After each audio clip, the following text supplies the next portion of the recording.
Welcome back, baby. Let's go.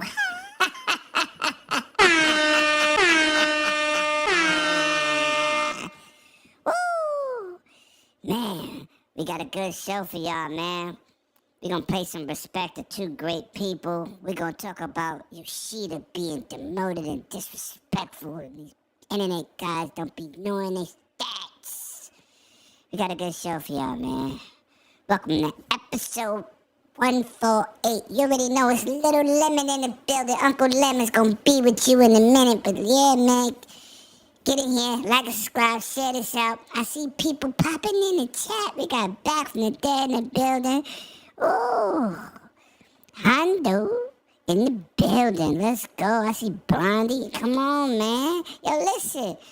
This is what we do here. Happy Saturday. Happy 148. Ooh, you know a special episode was 108.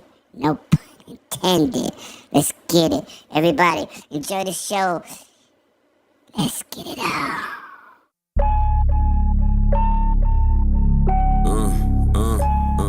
Yeah. It's him. You're now tuned into the dopest. It's him. Wanna wait, drag, and stay in the latest fashion. You think it's a game till we start clashing. War zone where I'm from, bullets like magic. 2K on your head, that's a backseat. I could put a END to all you lanes, whether outside or in the crib. On the game, limit tech with the best system. PlayStation for the staycation, Nintendo Switch for your wisdom. New level, whatever you want, you been on it. It's only one way to support it. Binge on it, never lag. Whip your ass with hella swag. Keep a cigar lit, I'm the victor with the class. You thinking you can toy with limit tech when you boys been? How you breaking your joystick? Who been feeding you poison? If you in your fort tonight, tune in to the Brooklyn night forecast and 108 Dragons.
Destroyer shield is down. I'm in position and ready for immediate assault. Negative, Commander. Not against a ship that size. Not on your own. Sir, permission to leave the station. For what purpose, Master Chief? To give the Covenant back their bomb.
To my little nephew, man. Little Lemon was in the building giving that intro, man. Yeah, we got some topics for yo asses. Yo, I see the chat is lit. Yo, Tarzan, man, I see you in the chat. What's up, son? Come on, son. What you doing in these streets? Every week you got a different name. Yo, shout out to the whole chat, man. We got Ronald F. Ronald F., no bullshit. He was in here like 5:15. Something crazy. Back from the Dead is on the panel, but he's still in the chat. Talos, we got Blondie. We got, what that say?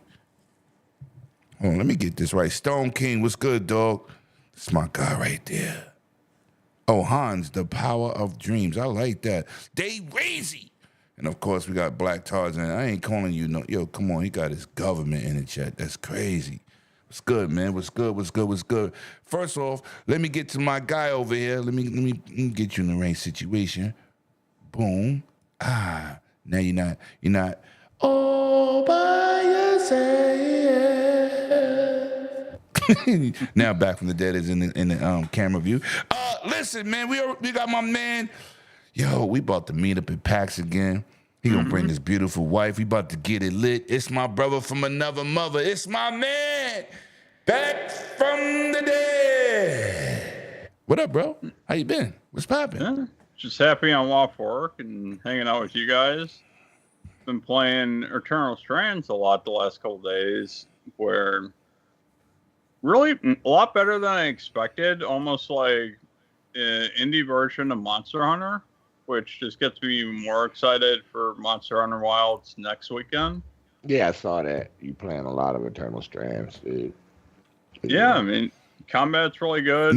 There's a good variation. You need to stream that. Yeah, there's a good variation between the monsters. It's much more simplified crafting in that game than you would expect from like Monster Hunters or other crafting survival games that are somewhat similar. But yeah, still altogether a really interesting story, and it's kind of odd though that we have South of Midnight coming up, and they use some of the same terminology with Weavers and Eternal Strands. So nice. All right, man. Let me get to this chat real quick. First of all, Verge, nobody gets left behind in this motherfucker. Shout out to you, man. Yo, man, I see my man. Go giggle over there on Twitch TV, man. Yeah, yo, listen, I don't really do Discord, bro, but my gamer tag on Xbox is Lemon23 and on PlayStation is Lemon-PS. They won't let me get Lemon23. I know there's only one person over there with Lemon23 and it would be me. Like, anyway, they won't let me get it, man. So listen, hit me up at those gamer tags. We could also play together.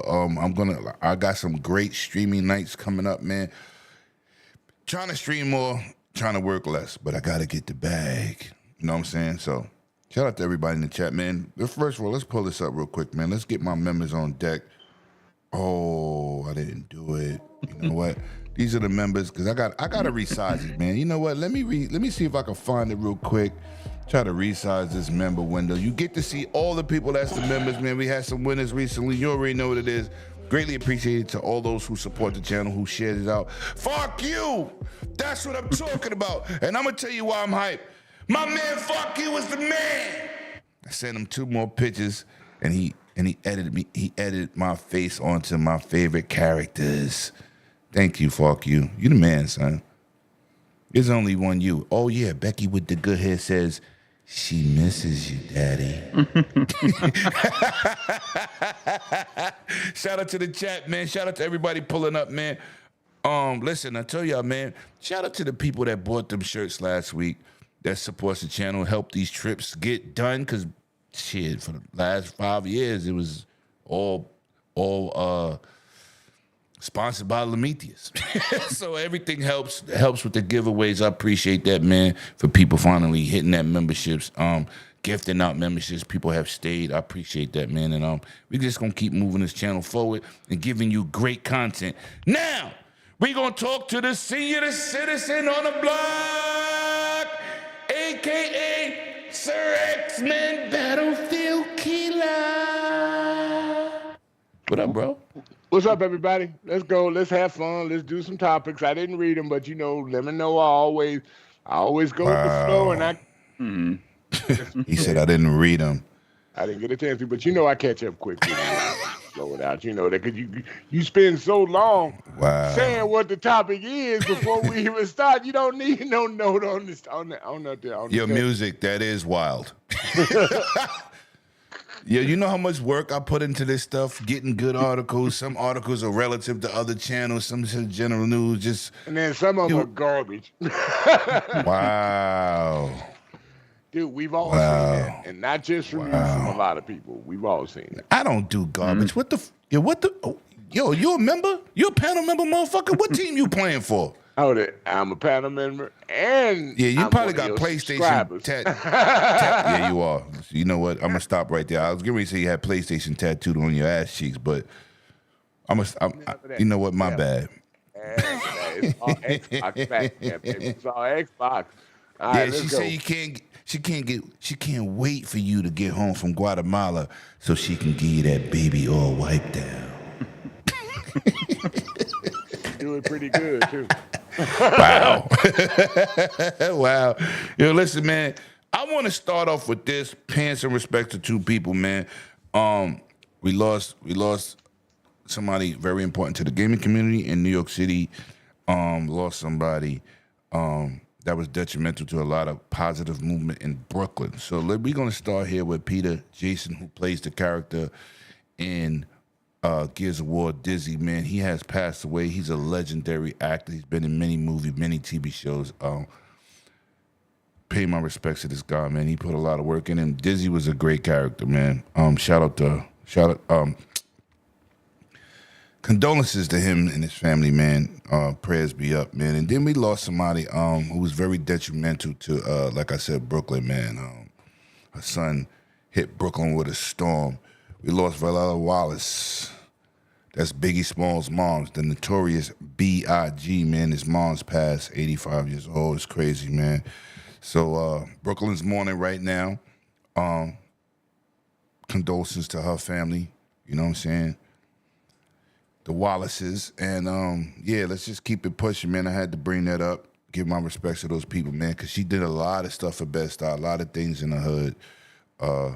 Keeping her son alive, getting the streets named, getting his main street, St. James, about 10 minutes from me, named after Mr. Notorious Biggie Smalls Wallace. She had a nice little movie, a nice little program for him in Brooklyn. It was crazy. So hopefully the family continues to do those things for those kids over there in the neighborhood. It's absolutely amazing the work she put in the streets. Now, I'm going to get a little spicy, man. I want to get this out the way. I love tech. I'm about to buy a new gimbal. I'm about to buy a new gimbal. Whatever. Oh, waste not another camera. Oh, I'm getting another camera too. I'm getting the Canon PowerShot V1 that Canon just announced in Japan. Yeah, I'm getting that. That's it. I ain't buying nothing else. But I'm trading in my DJI RS2 gimbal to get the DJI RS4 Pro Mini. Whatever. Shout out to B&H. I'll be doing a vlog. I know I got a problem. Do they got AAA or AAA meetings for people with electronic purchasing problems? I don't know. I might have to go into a program back. I think I got a problem. But at least I'm trading something in to upgrade. You know what I'm saying? It's kind of like a downgrade and an upgrade at the same time. I just like the new features. It holds less weight. Whatever. Anyway. Hey, if it gets the job done. Whatever works for you, man. Whatever works for you. I'm excited. I'm going to do a little vlog at B&H. Hopefully, I don't know what day I'm going to go, but I'll figure it out. Hondo, yo, don't say nothing. Don't say nothing, Hondo. Let me see. Yo, look. Everybody got a problem. Some people got drinking problems, drug habits. Some people got a binge watching a reality TV show problems. I got a purchasing electronic shit problem. I don't care. It could be worse. At least it can't kill me. Well, what was I going with this? Oh, back to what I was saying. I wasn't buying the PlayStation 5 Pro just because I looked at those stats and I automatically said, that's not really an upgrade. 109 Lords, I said it. Got the smoke from Attic and that goddamn Cognito. They said, yeah, you buy everything. I said, I don't buy something I don't need.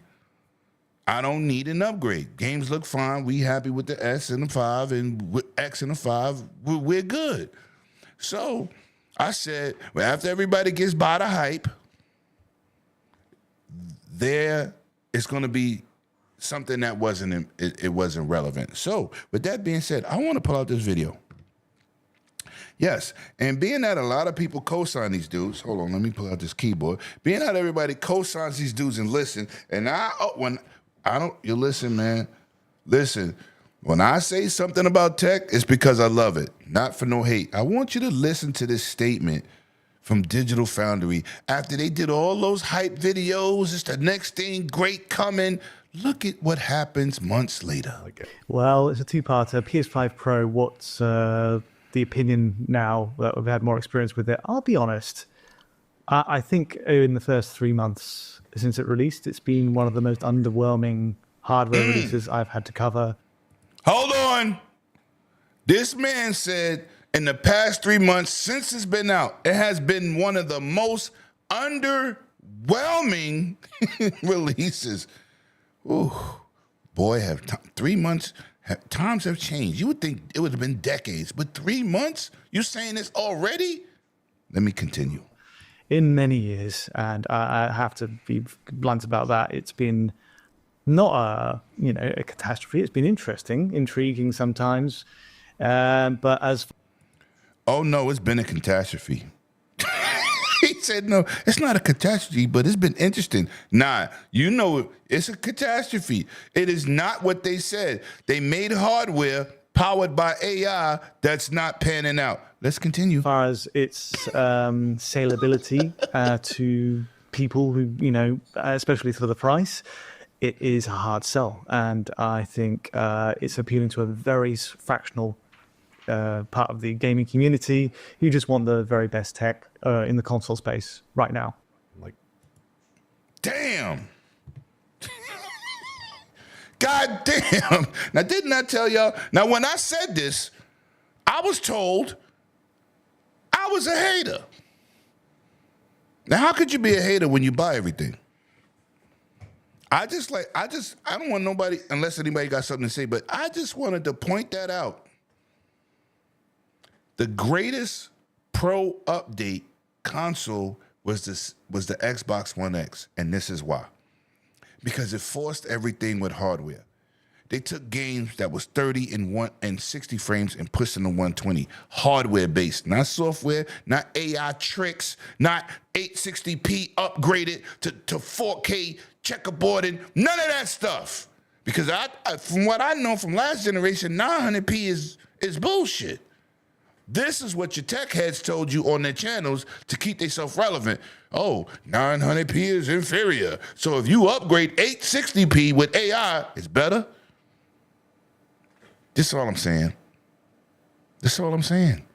I told y'all, when I look at something from tech specs and I can read it, I didn't get out there and debatch y'all and say, oh, this is 33 teraflops. I ain't do that bullshit. I didn't take this is better than a 4090. I didn't do that. What I said was, this may be 3 to 4 teraflops higher than the Series X, but with not the performance because they bottlenecked it with the CPU. I went on everybody's podcast and said the same shit until flopflation happened. And boy, I had a field day with that. I just wanted to point that out. Listen, people, facts are the facts. Some people know tech, some people pretend to know tech. You will not get debatched on 108 Dragons TV or nobody on this panel because I don't play that bullshit. We're not going to pump gas into somebody's back and promote negative things or promote false things to make y'all feel better for yourself. No, we just tell you what it is. So all you idiots that called me a hater, where you at today? Where you at? Oh, I know. Y'all out there making videos that Xbox gaming is good. It's going to PlayStation. They got games. Frauds. Just wanted to point that out. Anybody else want to tack on that PlayStation 5 Pro debacle? You back? Never heard from you. Talk to me. Yeah, I mean, I don't have much to say about that. As far as this generation, they didn't give me much of an incentive to buy one. So, I mean... Facts, Jago. Continue, bro. I'm just talking to the chat. Yeah. But yeah, I mean, as far as underwhelming performance, you should let the hardware speak for itself and stop making claims about it before it comes out. If you've got something to show, then show it. Right. But, I mean, seriously, it's like, go off and have fun and play games and show off why it's so great instead of just kicking the... Every time I hear Mark Cerny speak, he makes me fall asleep. It's like, okay, probably brilliant to developers when they're raving about everything. They actually understand what he's saying. But to me, it's like, okay, I'd rather go watch a game show and show me what it actually does. But the only way to really experience is that when you actually get it home. But you got to sell me on buying it first, which... Facts. For me... It didn't seem like there was enough there for me to be interested in going out and, quite honestly, my PS4 Pro. And I barely turned that on, so I don't really need another system I don't turn on. I mean, and beyond the fact that if you're telling me it's underperforming, and even when both companies say end of life, it's like, okay, I understand I bought a 1X just because that's where I play most of my games back at the end of the generation there. But if we're getting to the end of this hardware generation, jacking up the price $200 in this economy, do you think it's really going to get people to go out and flood the streets and buy that? Yeah. It's also price to performance, right? You spending $200 more, but you don't see $200 difference. You see what I'm saying? But that was my thing. I don't care about.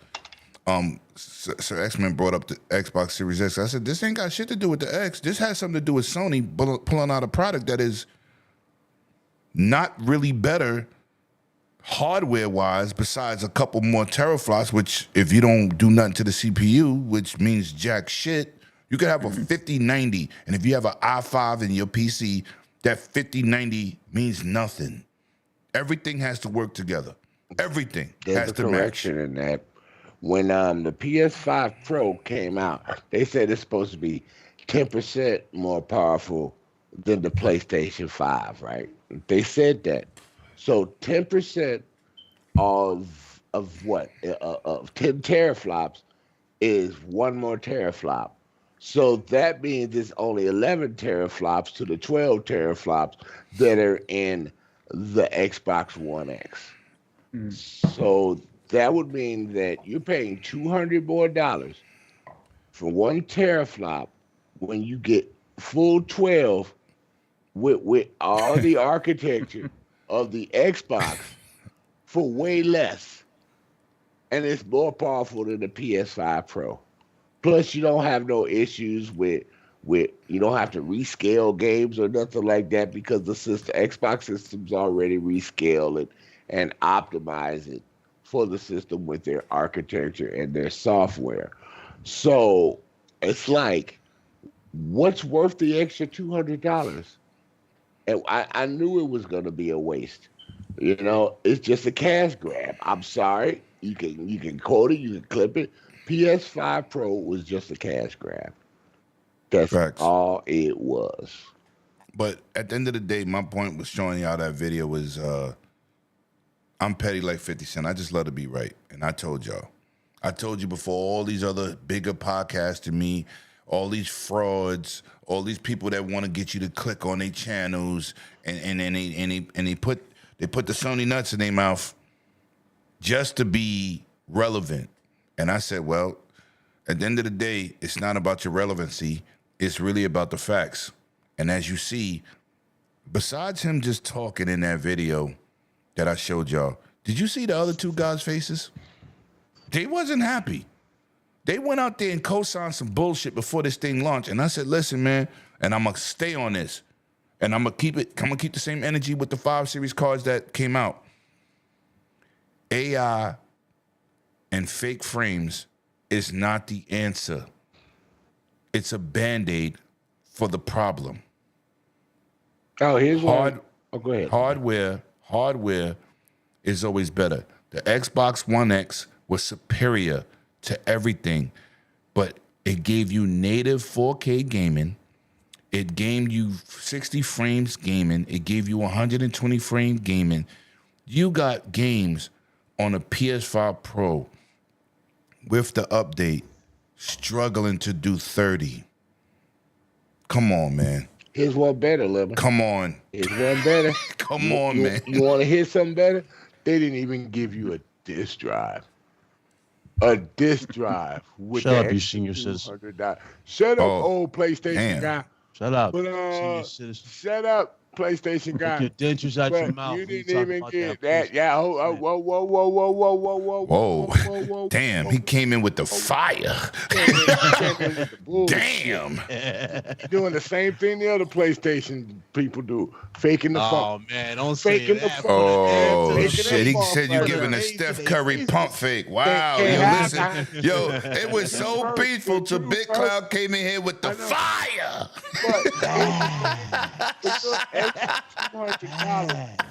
They could have gave them the extra disk drive, but no, they want you to pay $150 more to buy the extra disk drive if you want it. That makes that constant. That's with the stand. That's over stand and something. Right. Mo, that you about to play. But all I'm saying is, I'm gonna get you to chime in real quick, bit. I put up the video with Digital Friendly. He was very disappointed in the last 3 months of the PlayStation 5 Pro, where they went out there co-signed on the bullshit. They're now disappointed they say when they were just one of the biggest salesmen for the damn thing. Yeah, we said that. Me and Lemon said that. I mean, really, so you're disappointed. And the very shit that me and Lim said was fucking not worth it. You know, dude said that. You guys are broke Big boys. Yeah, right. It's 4090 performance, 33 teraflops. You just admit that you're broke. You can't afford it, motherfucker. I can buy a fucking Pro. Hey, Lemon, they bought it ain't that worth the money. They multiplied that 11 teraflop by 3. Listen, I'm gonna say it again. Shout out to D, bitch. Man, look. Meathead. Let me tell you something. That motherfucker. Meathead. The funny thing is, everything we're saying gonna fall on deaf ears because when PS6 is rumored to come out, you know, these same dickheads who were ran with his bullshit for the Pro are probably gonna go right back to him for the PS6. So it's like it don't even matter at that point. But nah, like hardware in general is down a weird path. If I'm being honest with you, very Yeah, all hardware is Hold down on, right now. let me get to this. Dave Reezy, man. Shout out to Dave Reezy who gifted 10 memberships. Shout out to you, bro. Appreciate that, man. Thank you for the goddamn support, man. Listen, we're a small channel, and not as big as Big Cloud over there with the crazy people over there, But just try to bring y'all good content, man. You bring good content, brother. Just I want people to understand that when what we do here, everybody I put on my channel, I respect. I don't bring on people. I don't respect their opinions. You can have a difference of opinion, but when you pump a different narrative, and if you're not a beneficial person to this community, I don't want to fucking be bothered. I feel we got so much negativity and everybody dooming and glooming on everything. Like, we gonna get into that Val shit. Y'all dudes is. You want good games or you don't? Do you want good games or not? Like. Jesus. But anyway, do you really think this community know what they want? Do you really think this community knows what they want? They should, because most of us is older. Like they'll say they want good games, a good game comes out, they won't buy it. They say they're against shitty practices, but they'll damage control shitty practices. It's like that. It's a lose every single time.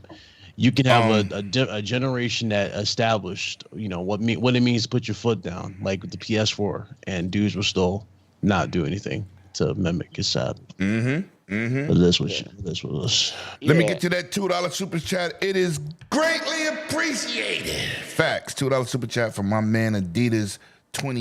Salute to you, my God, man. Shout out to everybody pulling up, man. Shout out to we got 100 people in here across 5 platforms. That makes me excited, man, because boy, I was fighting to try to put this podcast everywhere. Only thing we not on is like some voice, Apple something. I don't know how to do that yet, but all that was stuff. I'll figure it out. But listen, man, shout out to everybody that pulls up, man. Shout out to everybody. It's greatly appreciated. So we're gonna move on with these topics, man. I thought this was mad disrespectful, and I respect this guy. When you have a great series that can branch out in so many areas, aka Halo, God of War, Skyrim, Mass Effect, when you are the main man for the series, and you come out and say, where is it at? Where the hell is it? Oh. They don't have no confidence in promoting more content to move the series forward. Now, y'all like, what are you talking about, Lemon? I'm talking about Neil Druckmann with Last of Us. Oh, Lord. They're basically saying they don't have no confidence in building on what Last of Us 1 and 2 has built, right? You got a TV show. Second season's coming. So you mean the first season is based on the first game. The second season is going to be based on the second game. So you trying to tell me that's it for the seasons on the TV too? You know what I'm saying? Like, what is your vision for this game? I'm going to go straight to you, Big Cloud. Well, how can you put confidence into a product if they don't have confidence in putting it out? Well, if you remember, Last was Part 1 when it ended on a cliffhanger. Like they intended that for technically to be like up to interpretation type of thing. Right. I mean, they didn't really plan for it to be a sequel, but again, it blew up so very, very well. They was like, we got to make a sequel, Factions was doing good. I mean, everybody was liking that. They liked the whole package. So, Part 2 comes out, and he makes some weird decisions. I don't know if you like the story for Part 2. I did not like the story for it, but he made some very questionable decisions. I didn't like it. In terms of building the future. I enjoyed the series as a series. I just like the second game story. Everything else about it was chef's kiss. Gameplay was amazing. Improvements. The new stealth mechanic. All that was like, damn, this is like. Right. I'm shocked it's the same team. You know what I mean? This is insane. Right. So they improved on all those things. But then when it came to the story, they literally just in many ways, they pissed off a lot more people than they thought they were going to that were diehards of it. And then you come out the TV show, which, it's based on the first game, but it doesn't follow the game completely to a T. You know what I mean? It's completely different. Like they had that thing where like you step on like a spore or whatever, it alerts the other clickers or something. Yes. Then I was like, okay, yes, that's something that would have been cool in the game, you know. But we didn't get nothing like that. So, you know, seeing that he doesn't have any faith in this just only proves that a lot of the bad decisions that led to the story being so bad in part 2 was all on him. You could tell it was clearly a different team, or he had input on the first one, but it wasn't all him. If you know what I'm saying, it was like a collaboration of different ideas. That's why it was like they were trying to rush it out. Right. Because it was it literally felt like a collaboration of a lot of ideas with the first one. It was like a lot of intrigue. They were building up stuff. There was a lot of payoff in the end. There was a lot of twists and turns you didn't expect, like the boy getting bit. A lot of us didn't see that coming, you know what I mean? Because it happened so fast. But you're like, oh, it must have happened earlier. You know what I'm saying? And that's why he was so down, type of thing. And, you know, it's, you know, there's no real crazy like moments like that in part 2. You know, they pushed so hard for a new character that had no real character growth whatsoever. They just shoehorned her in the game. Yes, and the narrative is just. And then you're trying to demonize a character that we seen go through hell, literally in the worst possible way. He lost his daughter. Right. And you're trying to say, oh, that dude is the worst. He damned the world. I mean, yo, wasn't that strange to you? How people just flipped and try to accept the narrative? Yeah, it was weird. It's like, yeah. Lim, you know what I'm saying? Game, you but got I kids. didn't like sure, that. X-Men. I'm pretty sure y'all both you have kids. I don't know if X-Men has kids, but you have kids. Y'all already know what it is. Like if the world goes to hell and you're gonna defend your child to the death, and your kid dies in your arms, and you're just just walking around, and you're with your soul in the sense. I mean, your soul is in the sense. You're going by you're gonna be I would take by it the world in a second. Yeah, right. You're gonna be hardened by the world. So when you got dudes sitting there saying like, "Oh, he's a bad man," this and that, there, I'm like, no, he's a survivalist. That's what he is. He's a survivor, and it's an apocalyptic time. Right? Let me tell People you, kill, I love rape. I mean, I love The Walking Dead. Walking Dead is not about the zombies. It's about the people. It's about what the people turn into. Exactly. With people don't understand that. Oh, that's another zombie show. It is not. Rick Grimes, like literally by their logic, is Rick Grimes a terrible person because he withheld the information that, hey, listen, it doesn't matter if you die or you just, you know what I mean, or naturally, or if you get bitten, you become a zombie. You know what I'm saying? Is he a bad person? Right. No, he basically spared everybody the peace. That's it. Right. That's literally what it is. They found that on their own accord. He was sparing people to peace. But again, that's the thing though. It's like, dog, you're trying to force people to look at people that we grew with and grew in a connection with. We seen bond that was actually made that game so special. You're now ruining that bond and shattering it for the sake of pushing a new character that the audience doesn't even care about.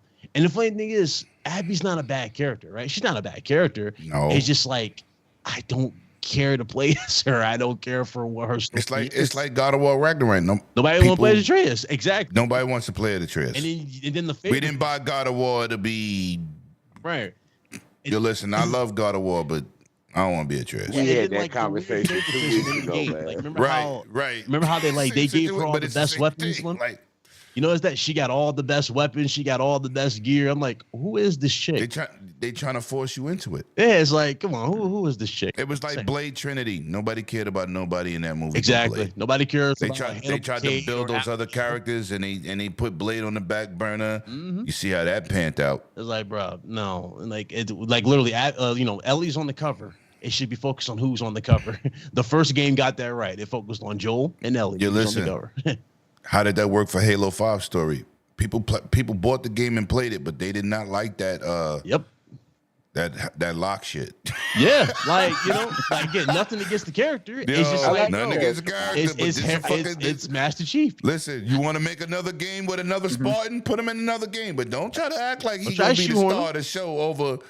Nah, that is true. Nah, that shit don't work. That's a weird thing. So, I hear this. He's like, "Oh, I don't know too much what history." To do with the franchise. It's like, well, Neil, you pissed off a lot of people. You ruined a lot of good bridges that you built. A lot of people don't care for part 3. War when you took out Phoenix. Yeah. I'm like, and you know what's crazy? I met Neil Druckmann. No, he's a cool dude. He's definitely a visionary, and I can dude. see what he's trying to do. He's trying to turn video games into more. He wants them to be movies, and don't get me wrong, that's cool. But at the end of the day, it comes down to the gaming part of this. We care about we gotta side. play a game. We gotta care about this. And you know what? You know what's my worst game for that? What's up? Metal Gear Solid 4. They can go fuck themselves with that Oh, game. when they came out with Rising with the girl. No, not No, Rising. he's talking about regular Solid Gear 4, where it had the Solid 90, 4. had the 90-minute cutscenes. Yo, it was crazy. Yeah. I And love then that game, but man, those cutscenes. I love the game too, but you only had 3 hours of gameplay. Yeah, like 3-4 hours. Technically, They started talking with the communicator all the damn Yo, time. listen. No. We talking No, about we're talking about the cutscenes. full-on like interactive Cutscenes. cutscenes where you have to press X Where- and everything to trigger. Yo, listen.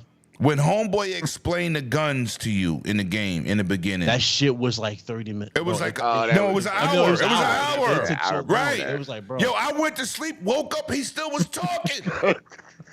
And you couldn't pass it. They passed it later where you could skip it. But in the beginning, I was like, my God, You had to sit what there did and- they and do watch to my all game? that I shit. went to sleep and said, yo, all right, I'm looking at it. And then I woke up. I said, yo, I fell asleep. I woke up. This motherfucker was still talking. You remember that shit with like I ain't gonna lie, I ain't gonna hold you. The only scenes that got me through for the most part, like when I got past the ones I didn't want to care about, obviously you already know the riding scenes were done fucking epic. Yeah. No, the riding game is scenes, you ain't epic, give a but fuck about. god You like, hey, let's damn, go. bro. Let those play. Those was fire. The Beauty and the Beast squad, when the introduction, those was fire. Like all that shit was fire.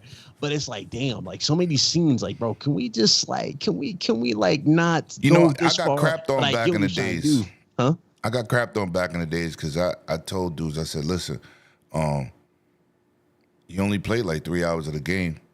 What you talking about? I'm like, yeah you looked at them definitely cutscenes as gameplay. Nah, that's not gameplay, bro. We was watching more than playing. But anyway, You got a little girl And that's making why- eggs. You got to hear her. And that's why I love Borderlands, because Borderlands has short little scenes and you get right back to the action. But you can have long scenes. Gears of War does the shit properly. So does Oh, yeah, Halo. they do so it there's all a the lot of time. other Yeah, you games, can man. get on that, Days but Gone they're got not- great cutscenes, man. Yeah. They're I mean, not super but the long, point is, no, that's the thing. right? That's the You thing. I yo, like listen. A cutscene should be like 3 minutes.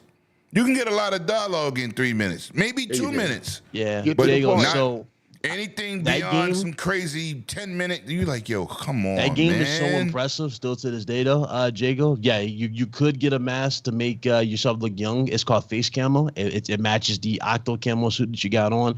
Basically, you get it from one of the Beauty and the Beast squad. Her name's Laughing Octopus. So she camouflage into everything.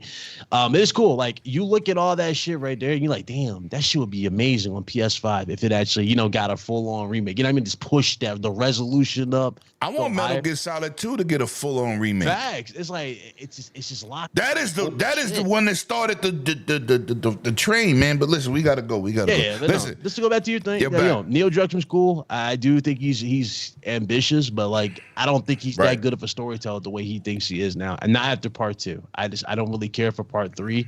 I'm not buying Last of Us part 3 as much as I thought I was going to.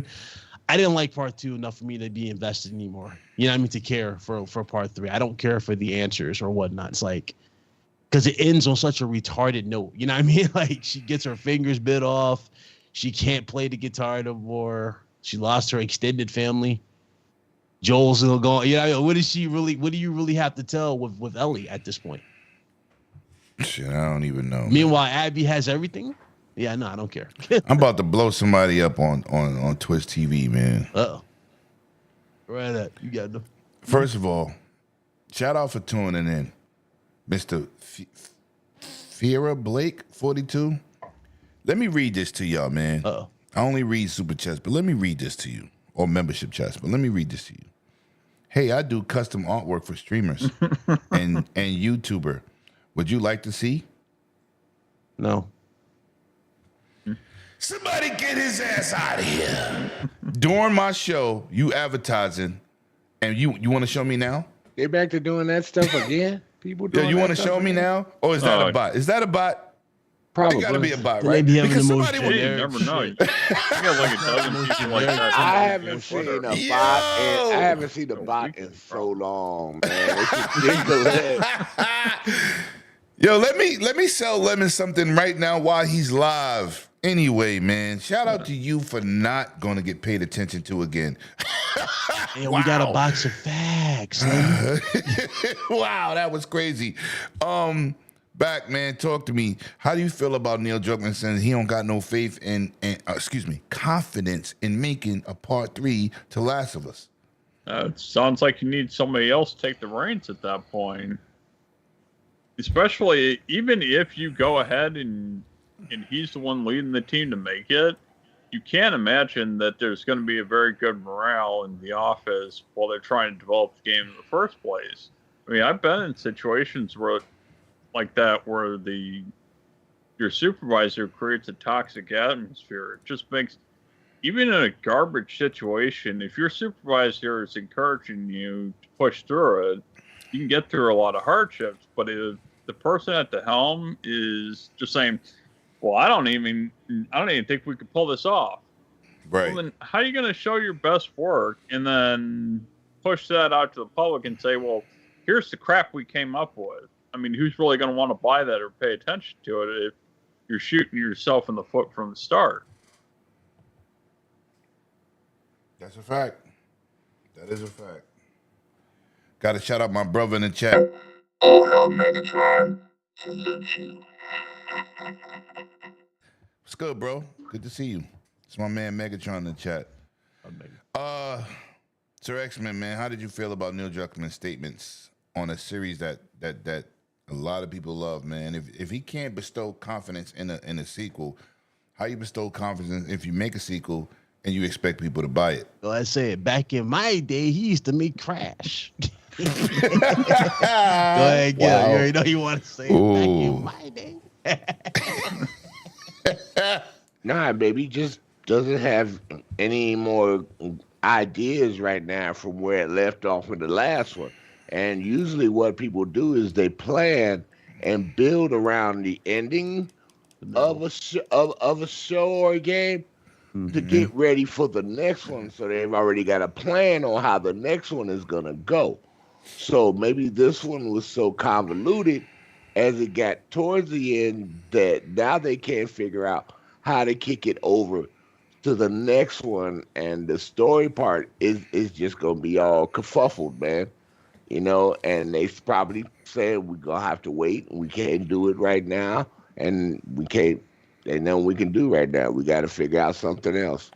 Yeah. All right. I could have wrote a more ambitious story. I could have given like hypothetically they drew blood or something from Ellie and like they kept that in storage and they were able to find a cure. And then the Fireflies were like making themselves more of a govern where they were holding that ransom, creating war in a sense. Like, listen, you want a cure, you have to, bend the knee, so to speak, to us. Or take the blood from Ellie and then shove somewhere or freeze her somewhere and then have a way to rebuild her somewhere further in the future. Did you just say Han Solo Ellie? Yeah, did you just say he did, right? No, I said freeze her. Find some way to freeze her and then put her in an alternate future where she comes back. You know that don't work, right? I know it don't. But I'm saying, listen, he's trying. It's a game. He's doing better than Neil Druckmann. It's a game.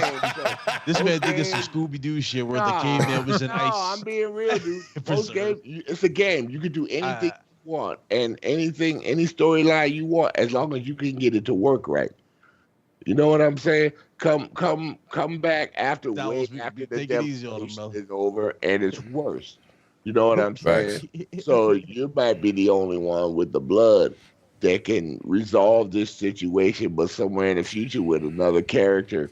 All right. You know what's funny? I wouldn't even done that. You know what? Let's just say we kept the same thing the same, right? But instead of it starting off in that boring pace where you're feeling that when they're trying to rebuild it up with Abby, how about them two meet up in the midst of the story? They form a friendship. They're actually chill, and then Abby finds out who Joel is, like naturally, like just like probably like halfway through the game, and she snaps, kills him, and then boom, the two friends that were together, got to learn one another. Right, put a twist on it. There you go. That's better not bad. Fucking story. That's better building and pacing. You build sympathy for each particular character, especially her opening up about her father to Ellie.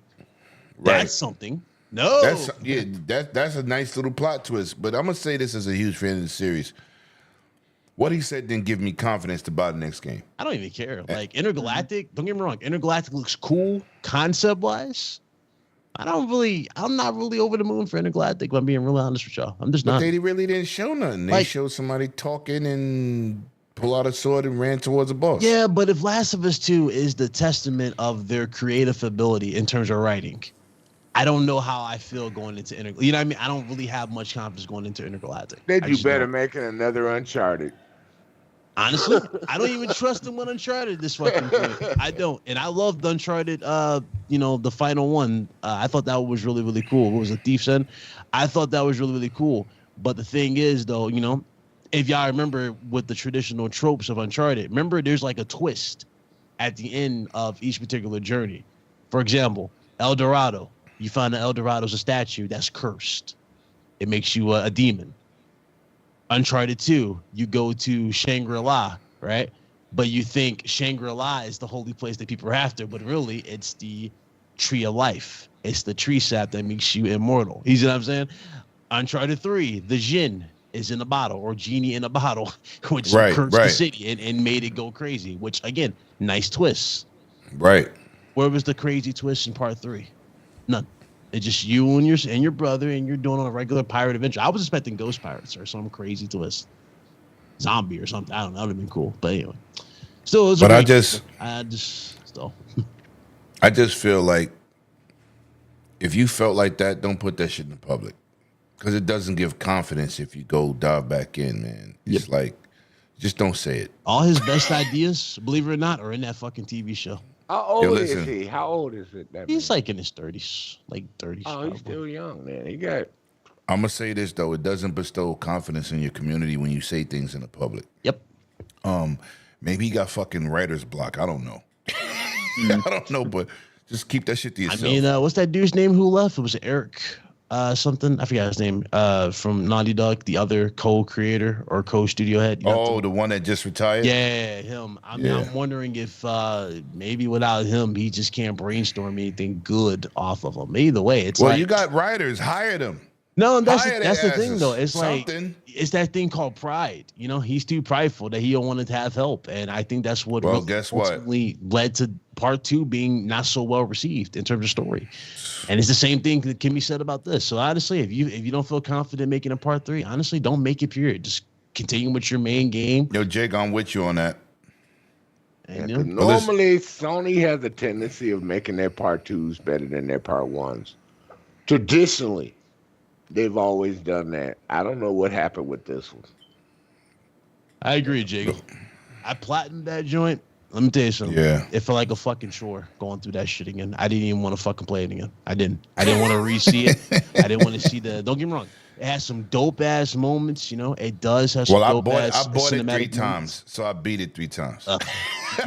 You brave. No, because it's a shame, because everything that I complained about. The remaster about, and the remake. No, but everything that I complained about, Lim, in part 1, especially for the clickers, like, how like some of the clickers didn't really feel that different in general in terms of how they were, the different stages, they made them fucking beasts. They did some crazy shit. Like, the stalkers were actual fucking, like, animals at this point. They were, like, creeping and looking around, looking for people. Like, it was cool.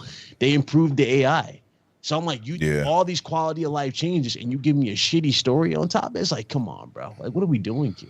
I can't get invested into that.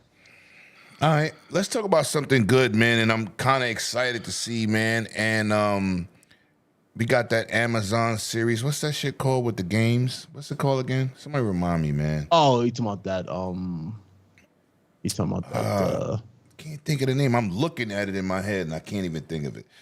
They got a TV show that doing episodes of different episodic content they're doing. Yeah, I heard it's great. Yeah, I haven't watched it. Oh, it is good. But I know what it is, yeah. A couple of them wasn't that decent, but that seafood one was fire. So, looks like Netflix has picked up the seafood license for them to do a live action version of the show. So I'm gonna start with you, Mr. X-Man. People in the chat, tell me what you think about that news that I just told you. So X-Man, what would you think? What did you play Seafood? Did you get a chance to play it? No, I haven't played it yet. I haven't played it yet. Do you know what it's about? Yes, I know what it's about. I've seen clips of it and videos of it. It looks cool as heck. And I can't wait to get a chance to play it if it comes over here. It is over here. I told her. It's on Xbox. It's on Xbox, bro. It's on Xbox. Oh, seafood. Yeah, I played it. Yeah, I played it with you because it's co-op. What you thought I was talking about? He said seafood, not seafood. No. Right. I never tried. I played it. It was fun, but I needed help playing it, so I would always try to play it with a friend and stuff like that. But it's a good hard game, dude. It's like a Dark Souls, and I kind of like in Channel 5 Kung Fu way, baby. Yeah, but it was cool. I love it when I upgraded and stuff like that, and got more powerful weapon because my friends showed me what to do to set the upgrades right, and then they taught me how to really block and parry good. So it was a good game, but the bosses was a bitch. Yeah. But I love it though. I love it. Yeah. It'll be a great series because the story got me interested when I was playing it. Like when you went to the old man and stuff like that. That stood up telling you a story, and then Fastback is in the building. There you go. He says secret level. Yeah, that's what it is. Yes. Yeah, so it's like he was saying shout out to Fastback, man. And there was a lot of Talos and stuff like that in there. So I enjoyed the platforming in the game too. So it would be a good series, man. It would be a great series. I love the game, man. I love the game. I bought it twice. And I don't do that double dipping shit. But I bought it twice, man. Listen. And it hit Game Pass. Mm-hmm.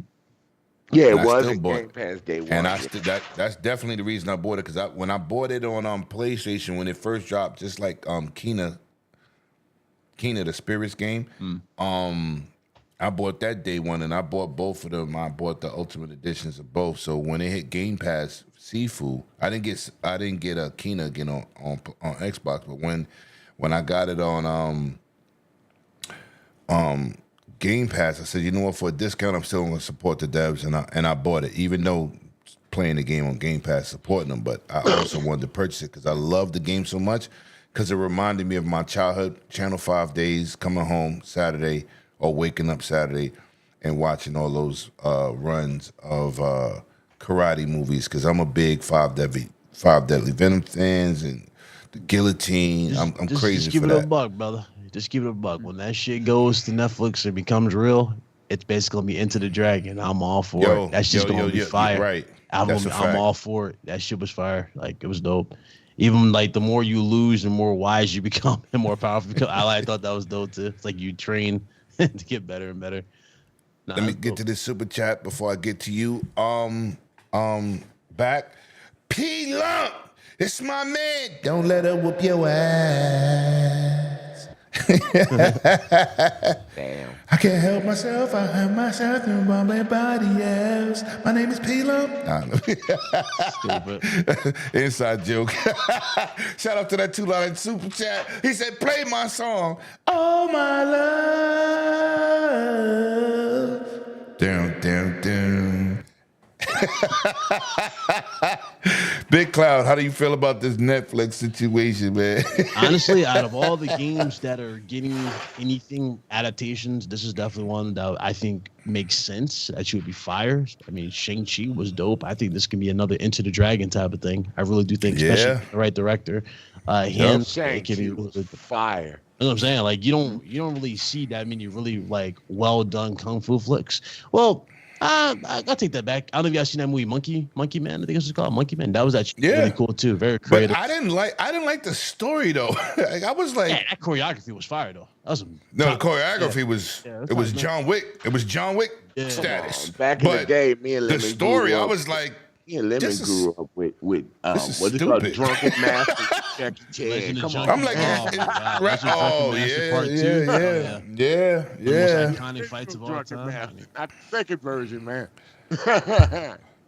Crazy, but yeah, no. I'm glad to see the game did that type of like that well. It's getting an adaptation. Like, it really does deserve it. It's flowers. I hope it gets a sequel. It's a really, really cool game. I love that game, bro. From the time I seen the demo. Yeah, I you said, knew it was special. I'm buying that. Yeah, you knew it was special for just how personal the combat was. It kind of gave you that vibe of I don't know if y'all remember Sleeping Dogs. It gave me that Sleeping Dog vibe. I love Sleeping Dogs, man. That's on my Asus ROG Ally X right now. Yeah, it just didn't have the environmental kill. That's what I kind of want too. That's another game that honestly deserves either a sequel or at least give it a proper remake, and that is Sleeping Dogs. That game was done so damn well. It captured, China, Tokyo really, really, really well. It was just so creative. Very well. Yeah, that came from what's the name? Sleeping. No. What's the name of the game it came from? Oh my God. What's up? From the same studio? No, yes, it came from another game that was in LA, based in LA, man. You know what would be a good show? You know what would be a good show? If they made Ghost of Tsushima a show. They already are. They are? They're making a movie out of that or something like that. Oh, I think it's a movie. Yeah. Let's see, getting a movie or a TV show. Yo, let me shout out to my brother, man, for another $2 awesome. super chat. You ain't shit. POS. You don't come to my show and curse me out. I'm going to roll you down the hill. Yeah, true crime. That's it. And break your brakes. That's the name of it, Lim. I was thinking about that. Yeah, true crime. That's where it came from. They did one for they came out one with 50 Cent, I think was in it too, right? And was it 50 Cent in that one? True crime? No, or was it Snoop? It was one of those. Yeah, it was Snoop. So yeah, 50 Cent had a classic, Blood in the Sand, baby. Nah, okay, let me say, John Woo's Stranglehold. I've always wanted that to be a movie.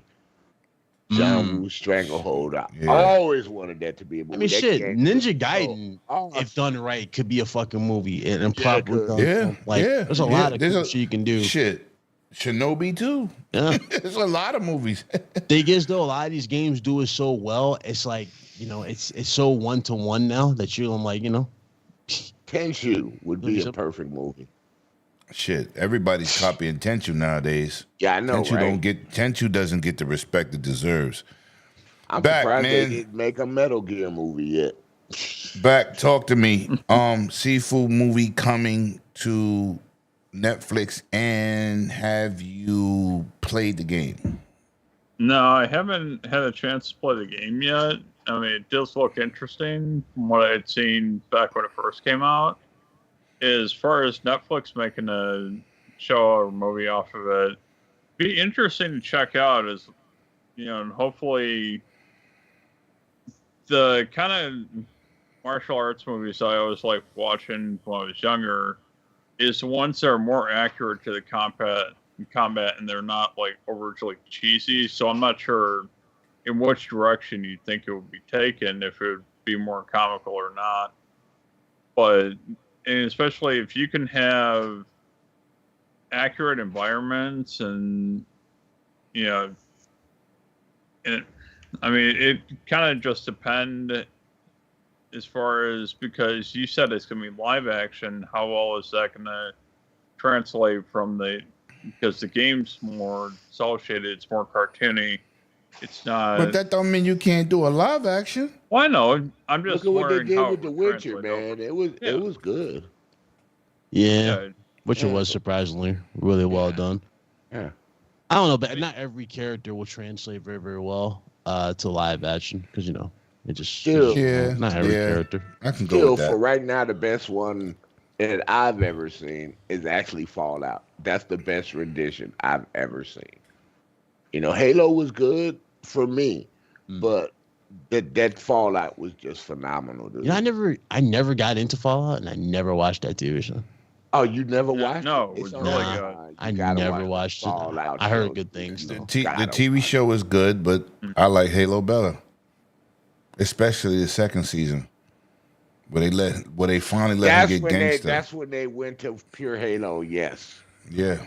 So remember, were you on board with him taking his mask off and everything? I heard a lot of people complaining about that. First of all, he took his mask off in the game. Back in the days, it was primitive times when Halo dropped. He took his helmet off, and first of all, that's not fucking realistic. Yeah.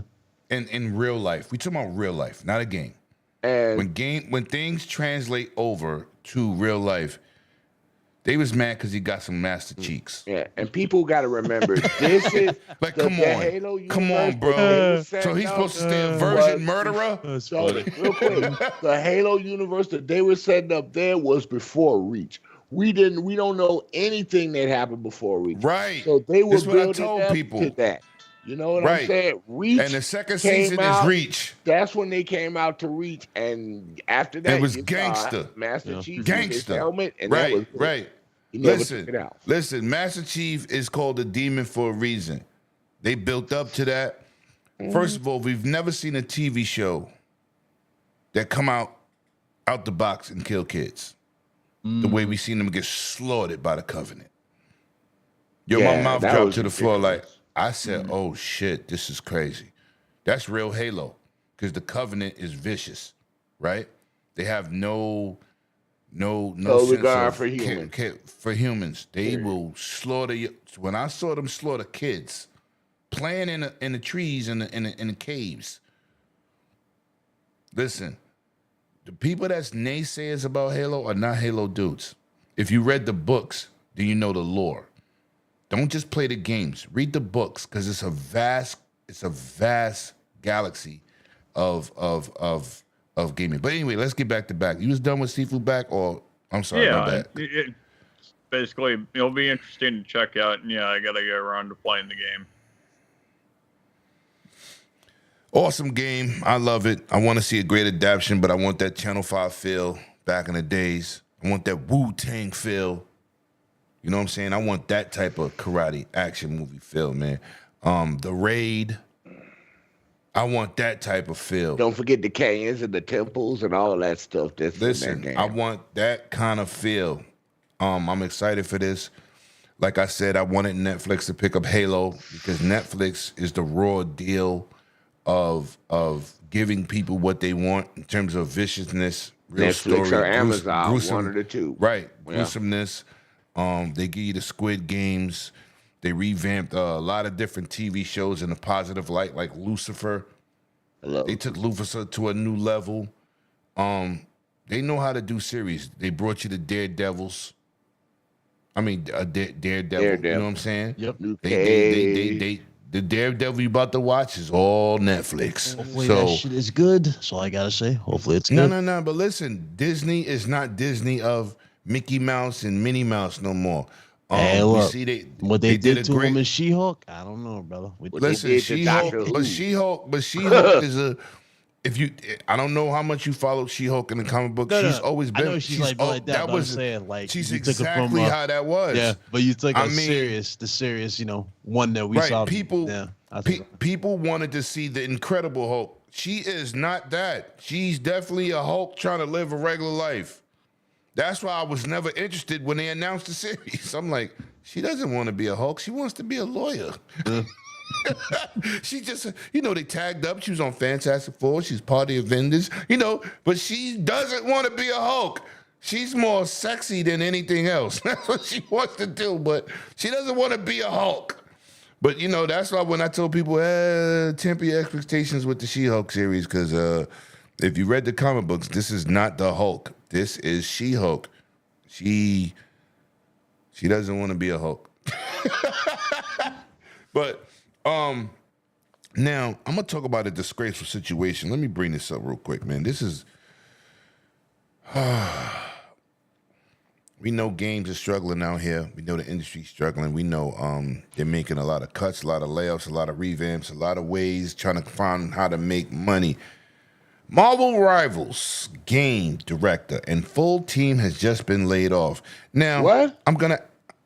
Wow. This is why you got to keep, you better start reading the topics. Whatever. Jeez. I'm going to you first to get the bullshit out the way, but hold on. This is what's crazy. Not only did they lay off the whole damn team in Seattle, they come out and say later that, don't worry about updates. We got it covered. Now, this is what I thought was bullshit. I'm calling a spade a spade. You got companies out here with these huge teams, which this game has a huge team, that make a game that's not successful I could see you laying them off. This game got over 140 million players. Yep. 140 million players. Overwatch team has came out and said, this game has showed us that we have to cut down the barriers and be more risky with our decisions on making improvements to Overwatch. Yep. That means they was motivated by the success of Marvel Rivals. So why did NetEase, a company who I keep saying, them and Tencent, and what's the other one? That's always investing in video gaming and don't care, just want to make money. Embrace it, bro. Embrace it. Those are the three. You want to crucify Sony, Nintendo, and Microsoft? No. You got to crucify people who just try to come in there and make money off gaming and don't love the craft, like Google. Yep. Nobody misses Stadia. What was the name of that system? I didn't even know they made that. Didn't they didn't Google buy that group that bought Radiant Dawn who gave us the order or something like that? Yeah. That's what I was like. So I'm gonna say this, man. I love this game from the first time I alpha and beta tested it. That's number one. Number two, I'm a Marvel dude. And not only that, I love great graphics. It has all the above. And people are getting married in that game. That's what cracked me up. That game is awesome. Got married in the game. I was like, wow. That game is awesome. And you cash grabbing punk asses at NetEase. They gave you a successful game. Studios, companies, EAs, Ubisoft, who we gonna talk about later, Microsoft, Sony, Nintendo, they all want hit games. You got a fucking grand slam on your hands. With the Marvel license. And then you lay off the whole team? What was the excuse for that? I'm gonna go straight to you, Mr. Sir X, man. What's up, bro? These are the dudes that make your Depends. Would you not be able to want to change? Goddamn Depends, motherfucker. Would you stop saying that damn shit? It's just an old joke, you bastard. I feel like not it being an old joke. Come on. Stand up in front of the and lift it up and then go do what I gotta do, bro. But he said, I'm doing a crane in the bathroom. Hold that. It's corporate greed, dude. It ain't nothing but corporate greed. That's what it is. They figure, all right, we're gonna lay off some people and try to make the other ones work harder and stuff like that. Don't you know you're gonna delay DLC? You're gonna delay upgrades, to make the game even better. You're gonna piss off the community, and you're gonna end up losing what you had because you thinking about your pocket. And your pocket was getting fat with that game, and you want to make it worse. Huge. Stupid. That game blew up more than you could ever imagine. Plus, you're going to piss off Disney, too. You're going to piss off Disney. That's the last one you need to piss off. Yeah, not need to piss off Disney. They too clingy with them damn IPs as it is. But they petty. They'll rip that from under your hand in a minute. Then who you going to get? Who you gonna get? Where you gonna go? What other characters are you gonna throw in? You got the whole Marvel universe. We got Blade coming. My favorite character, or one of my favorite characters, is the Hulk. But, That's why I had to correct that. Wolverine's one of them too. Spider-Man, you know what I'm saying? You could bring Luke Cage in there later. You could bring other people, and with the upgrades that you get with the characters, you can augment them and build them up, make them play better. You can bring up what's her name? But everybody. You know what's crazy about that, Sir X-Man? The fucking game is awesome. I know. I got it down. No, but I'm saying the game is awesome. How could you fathom what type of email did you send to people to fire them? We're not having success. We didn't like your work. What did they possibly tell his team that did an immaculate amount of work? The character designs, awesome. The level designs. They brought you a game like the balancing was really good too. It was different. Yes. It was different. It appealed to a lot of people, even people that weren't Marvel fans. Went played that game. So you're getting a big community, and you pretty much you're catching up with Counter-Strike as far as a game that's played ridiculously. You know what is They put a wrong foot with in you? Overwatch. You know what's crazy about the game too, though? You got the Fantastic Four. You know, they just announced it, but it's like you got the perfect game to introduce characters and to get into the hype around characters in movies. Yep. Think about that. Imagine Galactus being thrown into this, or Have it the be Silver like Surfer. You know what I'm saying? Or even a new Captain America. New Captain America, you know? The Silver abilities Surfer is in the endless. game. Silver Surfer is in the game. He's in there. The new version, because they're doing a female version of Silver Surfer. Which I'm not with that. Yeah, they're doing that too. I do know not that. agree with that. I think that's and it's not about women. No, I just hate. That's the new heroine. Taskmaster's a female. I ain't with that. That's the new heroine. That's the new heroine. Yeah, listen. That Galactus got after the Silver Surfer went off on his own. And I'm gonna say this too. I wasn't for Nick Fury being black. Stop changing shit. Just, they just going by actors. Samuel L. Jackson did a great job. Not my point, but my point was he's been immortalized as the character now. Marvel uses his likeness all around. Yeah, I mean, hey, that's an honor by itself. I mean, I get it, but he is a legendary actor. But when they first announced Samuel L. Jackson, I said, yeah, this is definitely a cash grab. And then it ended up being good. It was great. He's a great actor, but I'm just telling you, I'm not biased. I'm keeping it gangster. I don't think he should have been Nick Fury. The only thing that pissed me off for him with Nick Fury is how they handled him with Secret Invasion. I was expecting so much more out of that show, and you didn't like that show? I thought it was awesome. It was cool building up. It was a lot of twists that was cool at first, but then it's like when you got the reveals, it left more questions than answers. Like especially with Rhodey. Like Rhodey, because remember Rhodey couldn't walk. I'm like, okay, so you mean to tell me they captured Rhodey right after what was it, Civil War? You know what I'm saying? He's been held there since Civil War. It's like, I don't know how. So he doesn't know that. You know what I'm saying? He doesn't know that that Tony's gone. I guess you could say he don't know. Yeah, it's weird. That's like how I did not like how they ended the final series of what's that show that was on ABC with them. When they brought what's the name? Agent Shield. Yeah. I almost didn't like how that ended. Yeah, I got it, but it was just I wanted more. I wanted more from that show, but it was a good show. Let's stay on topic, and they and they got characters that they could grab from that universe too that are actually popular. Well, that universe is part of Marvel today. Well, yeah, I know. But they could grab characters from that, and there's a lot of characters in Agents. I'm surprised Thanos wasn't thrown into the game yet. Right. We got to keep pushing on this topic of Netease. Y'all finished? Yeah, pretty much. We just all agree it's corporate greed at the top. No, I ain't get the back yet. But I'm going to Big Cloud next because I know Back plays it all the time. So he's the connoisseur in the room. So, Big Cloud, how did you feel about this? I mean, poor decision, bro. It's and where do you and what is it based off of?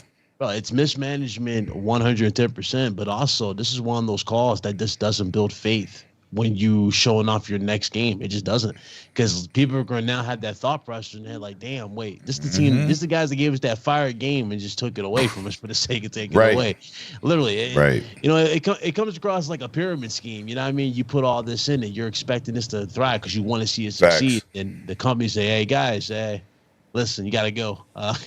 You guys did good. I don't care about the games we got in the lineup. Make sure they're optimized. But hey, you're done. Right. But I'm like, bro, there's so many characters you could be throwing at this game. There's so much more you can do. Custom levels based off of the. They just getting started. The game is a premature baby. Bro, it has over 200,000 people concurrently on Steam right now. We haven't even count the PlayStation and the Xbox, etc. Right. So it's like you have X amount of people playing this. This is a really, really good game. At its peak on Steam, it was over 400,000.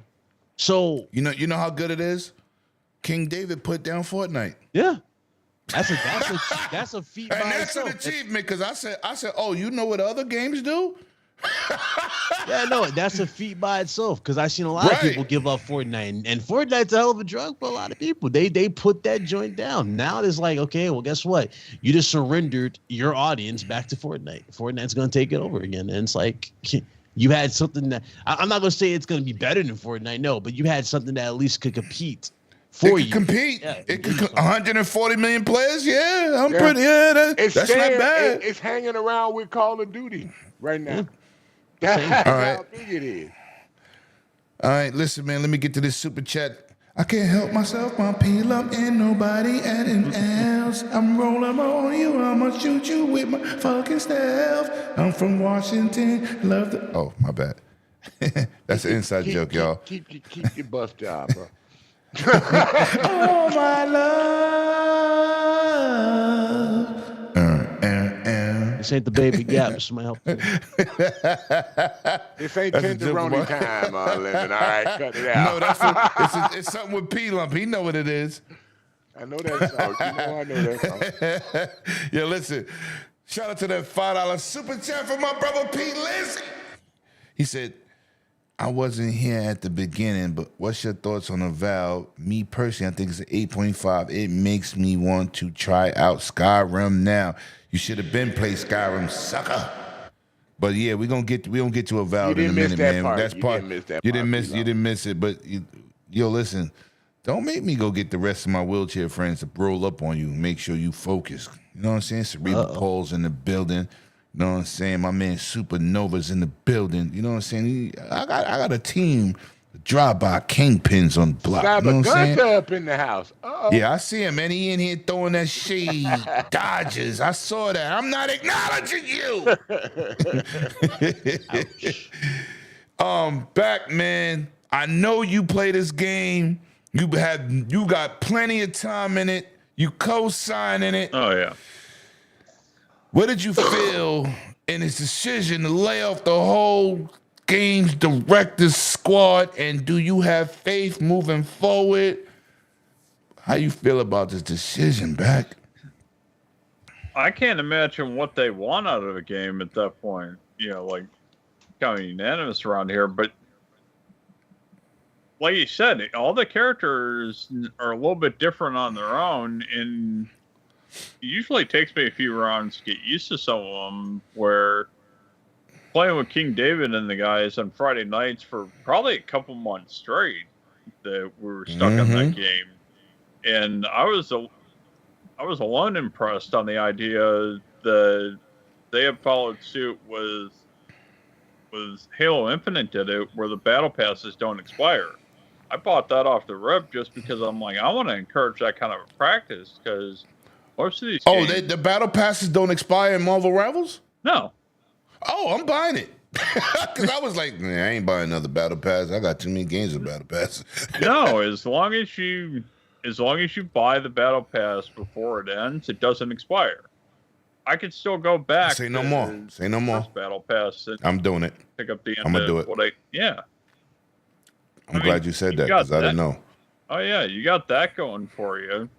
You get Sporty Sport in the building. Characters are unique, where some of them, even playing with friends, you start to learn like different intricacies of what each character brings, and then you've got the missions that kick out the currency to get stuff off the pass that encourages you to try different characters, so you get used to playing different play styles. But yeah, and then even I'm almost to the point where I've earned enough currency from the battle pass to buy a character skin out of the shop without even spending more money. So I mean, you've got that much goodwill going into it to. So hearing this news that they're laying people off is not good. No, it's like, I'm not sure. I can't imagine why. Nobody knows why. Yeah, it's like, out of all the games, not that many people put money into it. Not when it's highly successful. I'm like, it would make sense if it was doing Concord numbers. Nobody would be surprised. Right. Nobody would even be talking. Like, okay, they laid off the chief of Concord. Oh, what did you expect? You know what I'm saying? Like, this game blew off the charts. I already bought 2 skins. You already know you play with me. I got that World Breaker Hulk. Of course I'm gonna buy my mans in them. And then I bought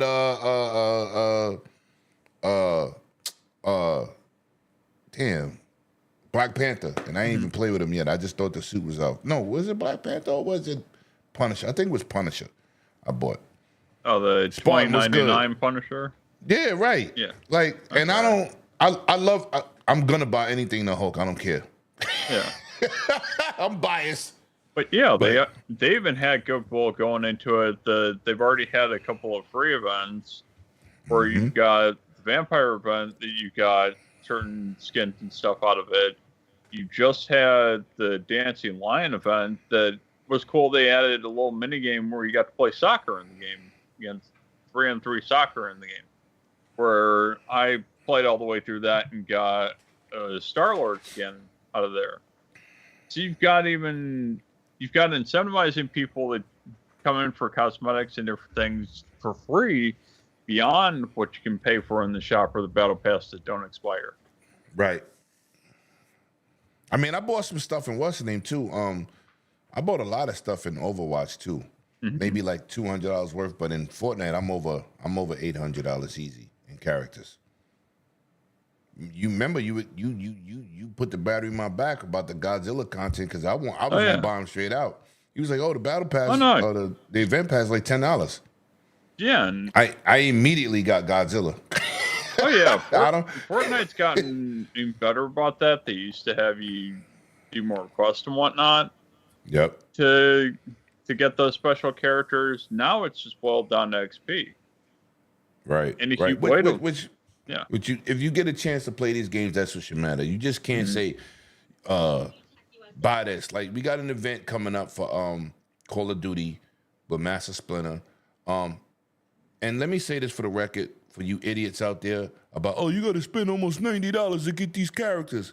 Let me explain something to you about Call of Duty and these Ninja Turtle characters. Every character you buy on Call of Duty is $20, dumbasses. Y'all dumb for saying that. Y'all dumb for saying that. Because every character, whether it was Terminator, which I just bought, whether it's Snoop Dogg, whether there was a Snoop Dogg in the Battle Pass, and there was a Snoop Dogg you purchased. I got both. Whether it was Michael Myers, whoever you buy, all these funny ass looking characters, they're all $20. Yeah. So you think you won't get all 4 Ninja Turtles for $20? You dumbasses. It's ridiculous. It's ridiculous. And each separate one came with their own cosmetics, came with their own melee weapon. But people was like, yo, why we gotta spend almost $90? Because you spend that money anyway when you buy individual characters anyway. It just happened to be 4 of them. Come on, people. We have to be better. I ain't gonna hold you. They did their thing with the marketing for that one. That marketing was on fire. Yes, but come on, Bit. What are we complaining about? Nah. You've been spending $20 a character. No, I got over $800 in characters at $20 a pop in Fortnite. You don't see me crying. I just buy it. I'm buying one Ninja Turtle. Yeah. The one that's the Ronin. That's Michelangelo, right? Mm-hmm. Okay. That's who I'm buying. I'm not buying the other 3. At least the Splinter Pass is only $10. It's Raphael. Who turns into the Ronin? Is it Raphael or Michelangelo? I thought it was Raphael. Somebody told me Michelangelo last night. I said, you sure? Might be Ralph, actually. Yeah, with the size. The one that's angry. Yeah, that's Ralph. Yeah, that's what I said, man. You know what? I knew what I knew I was talking about last night. Unless I'm missing. Yeah. I was in the party chat with you back right when that happened, right? Yeah, and I said it was Raphael. He was like, no, it's Michelangelo. I'm like, no, it's the angry one. Yeah. Which is Raphael. Makes sense. That fits more with the size. Right, like, yeah, I'm buying Ralph. Anyway, what I'm saying is, people, we need to complain about Cheech and Chong. I bought Cheech and Chong too. I got both of them. What I'm saying is, people take to the internet and say stupid shit as we get into the avowed stuff, but we gonna slow up a little bit. What else? Where was he at? Oh, continue back. I'm sorry. No, I think I was just about done. All right, so now we're going to move into the avowed stuff, man. And nope, I don't want to do avowed yet. I want to get your thoughts. Anybody on the panel can go. Cyberpunk 2077 sequel thoughts, and they're talking about doing the game in first person only. I only play in first person, so I really have no opinion. I only play Avowed in first person, so I don't have no opinion on third person. But I want to get the panel and the chat thoughts on Cyberpunk 2077 sequel, which I told people from the day it came out. Shout out to my man Megatron in the chat. Yes, I said it from day one. The game was awesome. It shouldn't have been on last gen, and I still believe that.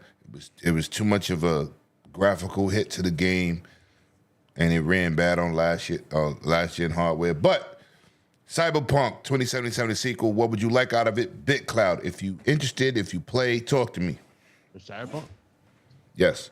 Cyberpunk, I played. I remember I got the review code for that. It was good. It was cool. Like the world and everything. This is back when it was buggy though, so I never got a chance to really go back and wait for. I waited for all the patches and whatnot. I do plan on finishing that game though. You know, the Phantom Liberty. Everybody keeps saying it's like a whole new experience now. Oh no, it's awesome, bro. Yeah, so I definitely got to go get into that. We got Idris in there. You know what I'm saying? They did a lot of cool stuff. They redeemed themselves. It's good to see. But yeah, no, I'll be going back into it for sure. But I can't really say much on it at all. But what would you want from it? From Cyberpunk, like a sequel? The sequel. What would you like to see in a sequel? Honestly, I would love for it to be third person as an option, like it was originally planned to be for the base game. Yeah, I remember they put a big emphasis on customization, us seeing our character. They even showed a third person perspective at one particular point when he got in the car, and then that was just cut all together. And it's like, you know, I remember people made excuses for it. Oh, we don't need it. It's like, we kind of do need third person. And we're talking about customization, seeing our character, all these crazy tattoos and all this, you know, gear. It's like, what's the point of doing it then if we can't necessarily see it? You know, Facts. So yeah, no, I would love for it to be third person if we can get that option. Kind of like Mind's Eye. Mind's Eye is like a second copy of this, you know, or second chance of this currently. It's that new game that was shown at the State of Play. It's for everybody. That game looks good, but it's like, you know, I would take something like that. Give me that third person perspective, and I would hope for it to not be rushed like the last game was. That's what I would hope for. Okay. Shout out to the chat, man. Abacab, one of them winners, you know what I'm saying? Membership winners. And I want everybody to do what Live Supremacy said in the chat. Hit that like button and sub. Facts, because that helps the channel more than anything else, man. That's a fact. Back from the dead, what would you like to see from Cyberpunk 2077 sequel, if anything? Just more of the same. I really enjoyed playing through the main story. I still got to pick up Phantom Liberty and play through that. And I haven't tried it out since they made the major update that changed the world around. So I played after they did a few updates, so it was still a little bit buggy. But thoroughly enjoyed the story and all the abilities and weapons that you found in the game. Driving around in the story and the interaction between all the characters. I'd just like to see more of it, but yeah, in a polished state that hopefully it doesn't come out half-baked like the first game. Okay. Yo, Triple OG, what would you like to see about this game, man, in the sequel?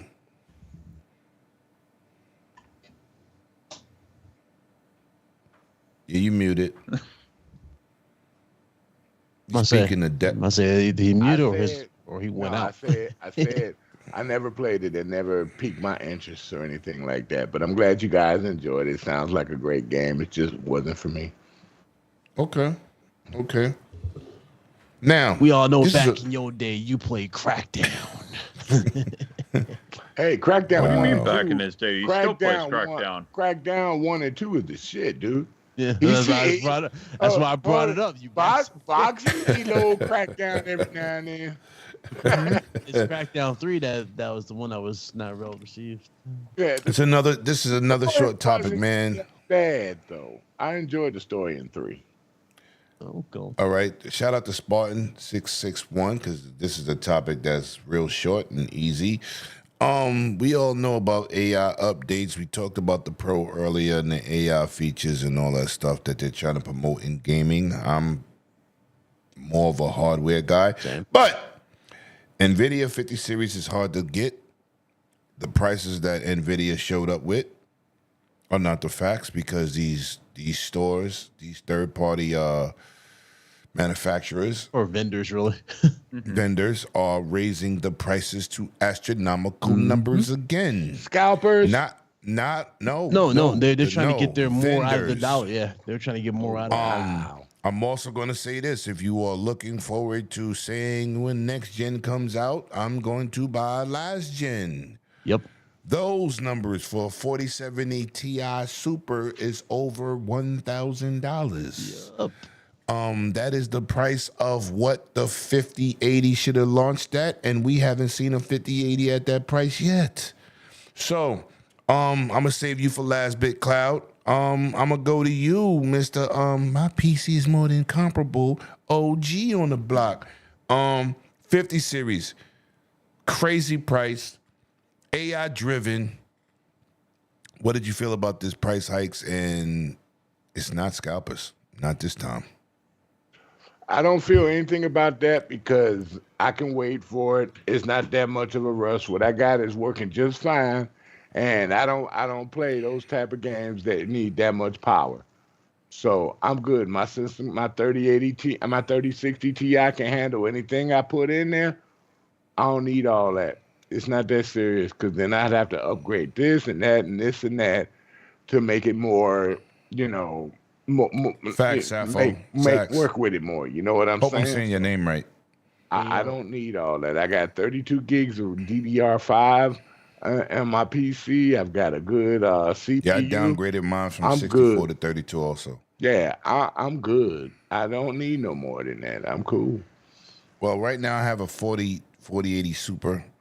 That's the highest I would go if I upgrade. I was going to upgrade to the 5080, but they can kiss my ass. But anyway. Yo, Lim, check your DM in Dragon's Den and just see what I'm looking at here. This is for the 4090, mind you. Ooh, what did it say? Let me go look. Just prepare yourself for shock. This is about to get embarrassing. So back from the dead, talk to me, man. Danny Pena is in DR with the mad lobsters on the grill. Y'all mad right now. Like, yo, why you post that pic, bro? Damn. That thing is still that much? Really? No, it went Let me up. see. It went up. Oh, what? Yeah. That's what I said. Yeah. $4,299.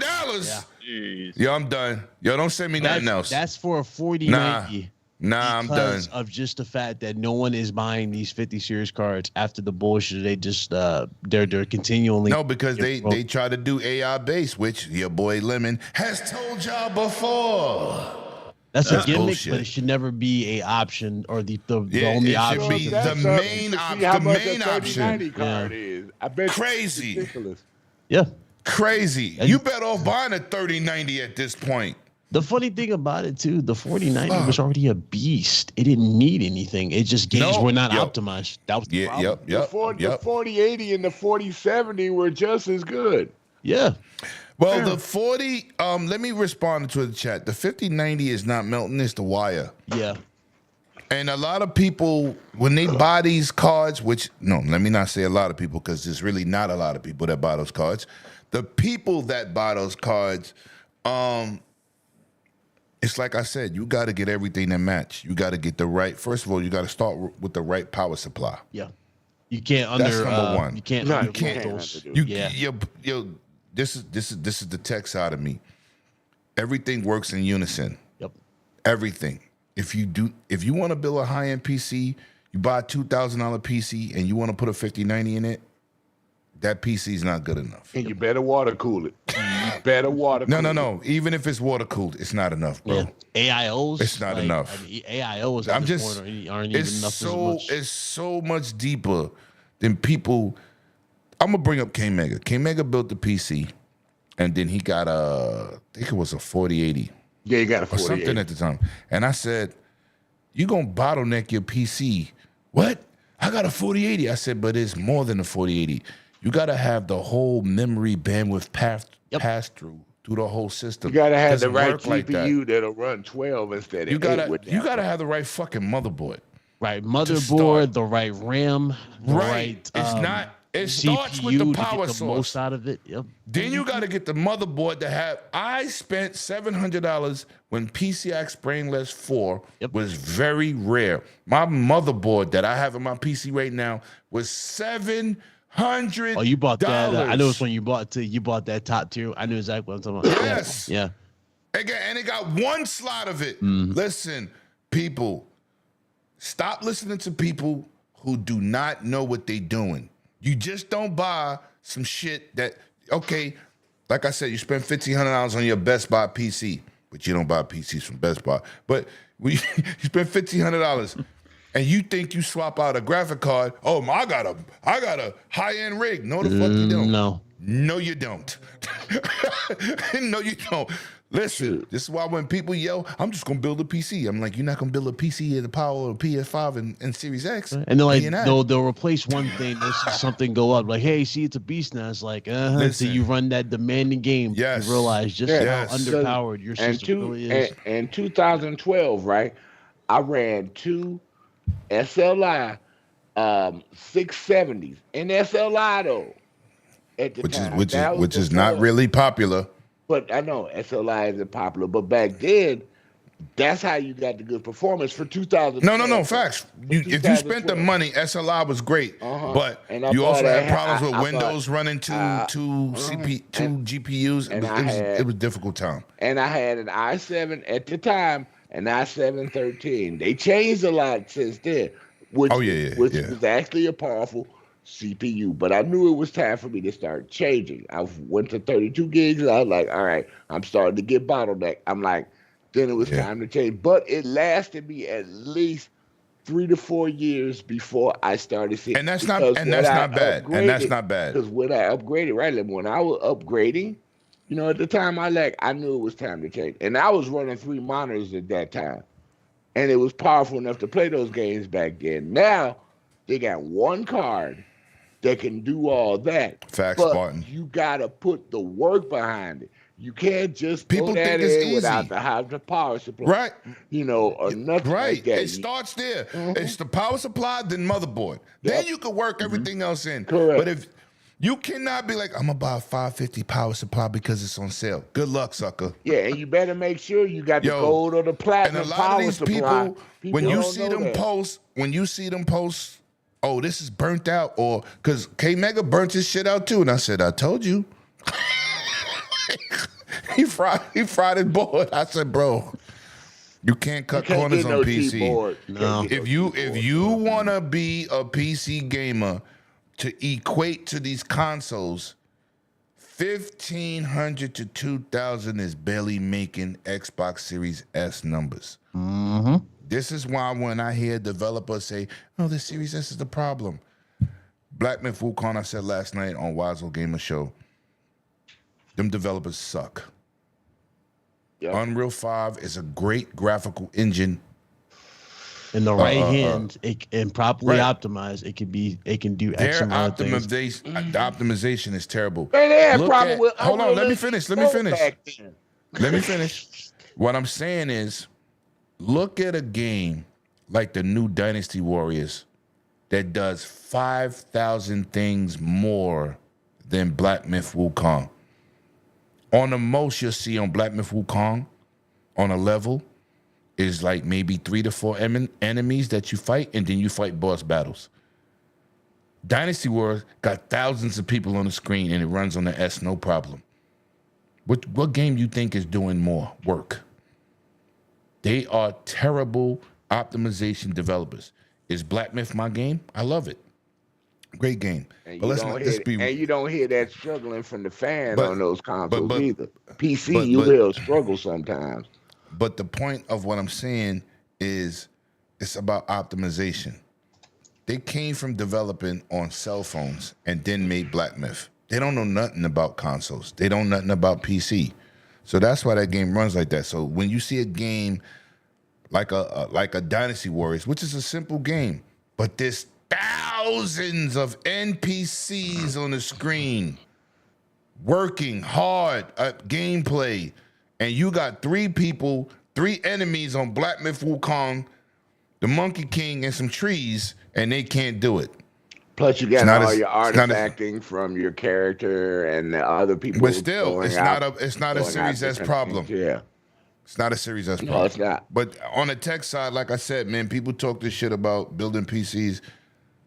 It's not what people pretend to be on Twitter. It's easy to put together, but it's like putting together and doing proper research on what benefits what is the thing that people don't understand. The most pain in the part, and me and Big Con agreed. The biggest pain in the ass of putting the PC together is putting the operating system in. That is that's the easiest one. I think the hardest part is wiring your shit, making it look clean. Yeah. Yeah, it's cable management. It's like Legos. Like, you know what goes what because, you know, the way, because they have different shape type of ports that goes Yo, shout out to my boy Sick, man, who taught me a lot about building PCs. But my last PC I built, which I got right now, Sick could tell you, he said lemon wire management was crazy. That shit was so clean. Oh, yeah. It's like, he said he didn't let me touch it. He was like, I got this. Because I learned for years. Almost 20 years I've been doing this. You want to make sure you ain't putting, once you put it together, you ain't putting around nothing hot. Because that back wall gets hot. Especially that's why I said, CPU. When these people post these videos, oh yeah, they're burning out. Yeah, you don't know what you're doing. And you're going to blame the hardware because you don't know what you're doing. But anyway, BitCloud, I'm not BitCloud. Back from the dead, man. How did you feel about these NVIDIA? This is supposed to be a short topic, but we got so much information between the four of us. But NVIDIA 5 series, hard to get. Definitely, I don't even know if it's overrated, but anyway, how do you feel about, once again, we're going through this market of hikes? BitCloud showed us the 4090s are almost fucking $4,400. Oh my God! I'm not in the market for that. I was hoping. Me either. That's a down payment to a small car. No, I'm good. It's a bad economy to have prices. I'll be honest. I only got 1080p monitors in front of me. That's okay. Even 1080p 240 is sweet. You can do that with HDMI 2.0. I love 1080p. You don't even need HDMI 2.1 for that. No, just use display ports, baby. That's all you gotta do. No, you can use regular HDMI too. HDMI regular does 240 frames. But regular display ports push out more. So no, but if he has a 1080p TV, they only do 1040 anyway at max. Yeah, but I can run higher frame rates with display. No, like what I'm playing on my PC, the best one I got is 1080p 165. So you can't see that shit anyway. Yeah. You can't see 120 either. It's a feel. Mm-hmm. Let's just say that for the record. Yeah, but people think I could see 120. No, you can't, dummy. Your eyes only see 60.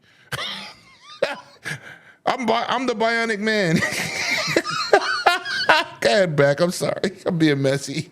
But yeah, I mean, no, it's like, so what I would be in the market for, if anything, would be the 5070. You know, but yeah. Oh, no. You don't want to be in the market for that. That shit $1,100. Yeah. They raised the price of everything.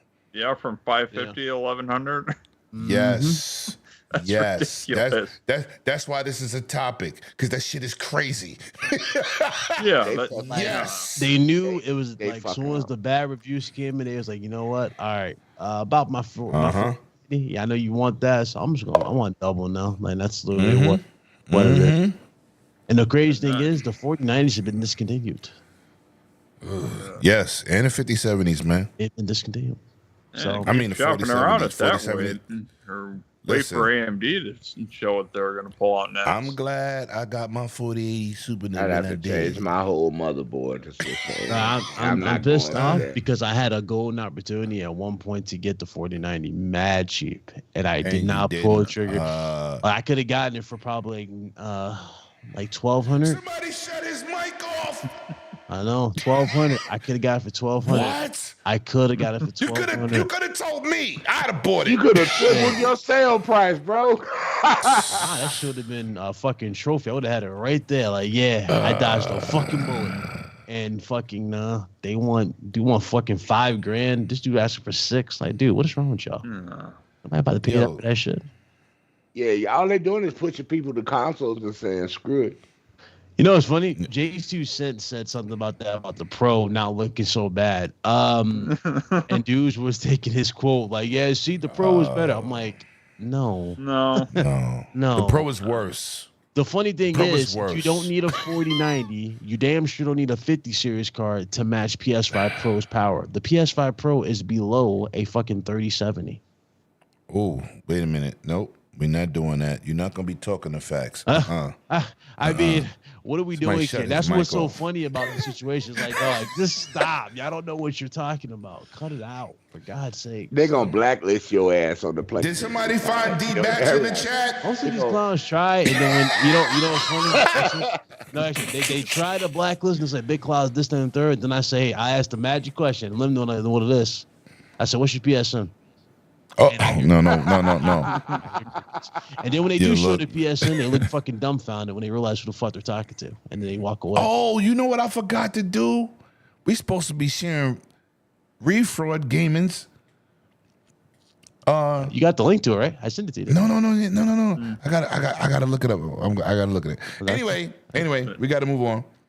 Listen. I want to get into this situation, man, and shout out to you clowns out there for the 50 series going up. You companies, y'all piece of shit for that. I want to get into something is very simple, but before I say that, let me get into P-Lump. Can't help myself and find anybody else. I'm P-Lump. I do drive-bys in my wheelchair. I don't care. That is tragic. Oh. P-Lump with that gracious $2 super chisel. Lemon, you don't know shit about building a PC. I know how to, I know I could build a wheelchair with training wheels. Facts. you punk ass. Yo, you're lucky you my guy. Yo, P-Lump is my dude. Y'all don't know, man. He really been accepted into my outside family, man. I really rock with this dude. Hopefully one day I could pull up in Washington on a scooter so he's not in his feelings. And go check him out. We go get some grub and shit. I might be down there soon because I might be going to Maryland next month for my birthday, and I might pull up to Washington. I'll wear my Commanders jersey that I don't own. Goddamn Commanders. Yeah, I'm gonna look. Yo, if you have it, resend it in the chat so it's right on the top for me. Big Cloud. Let's talk about this, man. Back from the Dead, thanks for coming on, bro. I must ask you this question, man. What franchises would you like to see return to PlayStation? Yeah, I just put it back in the Dragon chat for you. Oh yeah, we definitely gonna pull that up. Oh yeah, I'm pitting because I love exposing people. Facts. I mean, a lot of ones that people talk about, like. No, what you? I want to know what you would like to see. I mean, I'd love to see another Uncharted game, quite honestly, because I really enjoyed playing through all of those when I got into them during the pandemic. That's when I actually picked up a PS4 Pro. Oh, wait, you didn't play them back in the peak? Man, get them out the pedal. No. Get out! No, I played on my friend's PlayStation 1, and I didn't touch another console until PS3. Oh, wow. At least from Sony. I mean, I played Xbox all the way through. The PS2. But I only played in PS3 for about a month before I got rid of it. I just wanted to play God of War and a few other games. And I didn't get another one until, like I said, during the pandemic when a lot of their 2018 games were cheap just to check them out. Yeah. So, as far as stuff coming back, like people talk about Killzone and Killzone, SOCOM, other of their most popular franchises that I would have missed. Back in PS2 or even playing on a friend's PS2, I was playing stuff like Resident Evil 4 that was also playing on GameCube. But then, Vice City, they've already brought that back. So there's not. It would be interesting. All those older franchises died off. Have them come back so people like me could try them because I just never played them.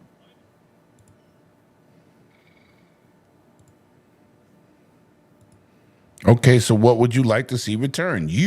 What would you like to see return? Yeah, it'd be cool for like I said, Killzone? for Killzone and SOCOM to come back, so I could try out those games and see what they were like, or if they rebooted them completely and brushed them up to current day standards to see how they developed over time. Okay. Sir X-Men, talk to me, man. Yo, first of all, let's shout out to, we have over 150 people across 5 different platforms over here, man, watching the stream, man. I appreciate that. We appreciate that. Without y'all, there's no us. Sir X-Men, you there? Yes, I'm here. You ready? Yeah. Colony Wars. Are you ready? Colony Wars, G-Police. I want them to bring back a game called Assault Rigs. I love that on the PS1. You want Jumping Flash also? You old geezer. No, you asked what I want to come back. He didn't ask you nothing. I did. Don't be doing that. Oh, look at Fable on the screen. Go ahead, bro. Piece of metal and bring back God of War the way it was intended. Top down. Wait a minute. So you don't like the new God of War? Uh-oh. I'm old school with that, bro. Sorry. Oh, yeah, okay. we know you're old. I respect it. Wow. No, I like the new God of War. But Colony Wars, I love the new God of War. G-Police, man. Like, G-Police, wow. Colony Wars, facts. It's a little different. I ain't going with you. It does sit different. Yeah. That old. I like to see Siphon Filter. That's a nice one, Spartan. Big Cloud, man. PlayStation connoisseur, man. Boy, that the guy that wants better services and content, demands better from a platform he supports. Your trophies speak for themselves. Unlike some people's, you know. Unlike some people. I told you, there's only really 3 dudes I know that podcast that really put up numbers. J Bari, Persona, and Big Cloud. The rest of you dudes talk PlayStation and type on Twitter. So, yeah, no, that's facts. Those are real facts. Those are facts. Man. For what would me, you like to see return, bro? I mean, there's so many goats Sony's catalog they don't use. Obviously, Resistance will always be top my list of games to come back. It's one of the greatest games that ever came out with from Insomniac. I love Resistance. Loved it. Motorstorm would be amazing to see come back. Motorstorm was incredible for what it was for PS3. Underappreciated game. Underappreciated. Like, very underappreciated. I mean, shit. There's what else could we go with? Fucking Warhawk. Bring back. Mag would have been amazing to bring back. Yeah. SOCOM. I mean, good God. SOCOM's number 1 for me. Infamous. I didn't really like the Infamous series. You like them? I thought the Infamous series was good. I thought it was okay. Yeah. I thought it was okay, but it wasn't like the last one where you could destroy one truck and it unlocks everything in the hood. You didn't have to look for nothing no more. Yeah. And I thought that was cheesy. I was like, yo, this is kind of slow. And the latest one, which was I thought the first one was Second the best Son. Yeah, no, in Second Son, which was the latest one, the last one we got. The quality of life improvements and just how pretty that game looked and how seamless it was. Gorgeous. It was gorgeous. What I'm saying is flawless. Like, imagine that type of that with that fluidity now today, but also with just even more better powers, obviously, or more. Yeah, facts. It would have been even more crazy because they could have pushed the envelope even further, and that's why I was like, I was excited for Infamous. It would have been cool to see more of. I like the first one the best though. The last one, I said you had to search for all this stuff. I thought the AI was good, like the AI detection when you came and the guards was there. It was crazy, but. Once I figured out that if you destroy one of these vans or trucks, it unlocked everything. You didn't have to look for nothing. I was like, that's too easy. Yes, sir. It was like copy and paste. Like I was like, shit. Shit, a shocking. I still beat it, but a shocking announcement though, and it would have been an announcement that I thought would be like a love letter in terms of giving like a second chance type of thing. And I know for a fact that they would deliver if they were given a shot. And I actually talked to a few of the developers from there. That's why I talk about this game with such praise, because I believed in the project and how creative it could have been. You know me, I love Van Helsing's lore. I love werewolves. Yeah, me too. The Order 1886 Part 2 would be fucking phenomenal if we got a Part 2. And it needed it. Yeah. It really when I heard it needed it the way the shit left off. It ain't even just that the way it left off though. There was more to the scene. It got cut. Yeah, the you shit talked came about up. that before. All the shit. I didn't even know that. I didn't even know that. Right? What? Everything. That's why it was so many. It was a lot of loopholes. It was a lot of loopholes. Like remember the first thing. It starts off talking about Jack the Ripper. Yep. And we thought Jack the Ripper was a regular killer. Turns out it was a vampire. Yep. Who happens to be the leader of the Order. You know what I'm saying? And his son is a werewolf who's also a knight in the Order. You know what I'm saying? It's just a lot of quick, crazy twists. But like when they show these twists, it's like by the time you get to these twists, it was like there was no build up towards it because it just happened. It just randomly spoiled, and it felt like. And I didn't like that. But I will say this though. Still to this day, I'll never forget this for the PS4 gen. That fucking reveal when you first run into the Elder. Werewolf, you know what I'm talking about? The one that looks at you and starts talking, starts taunting you, throws you out the window. That whole shit. What if I told you, Lim, that there was more to that scene again where he shoots, you shoot him with the combustion gun and make him go away? It was a cat and mouse section that was cut from the game. Where you're chasing this fucking werewolf. That's crazy. Like just imagine that shit alone. Like Aliens, Isolation. I talk about Alien Isolation a lot. I'm glad we're getting a sequel. But picture that with the Order. You chasing a fucking werewolf and it's like meticulously fucking around and like finding ways to get at you.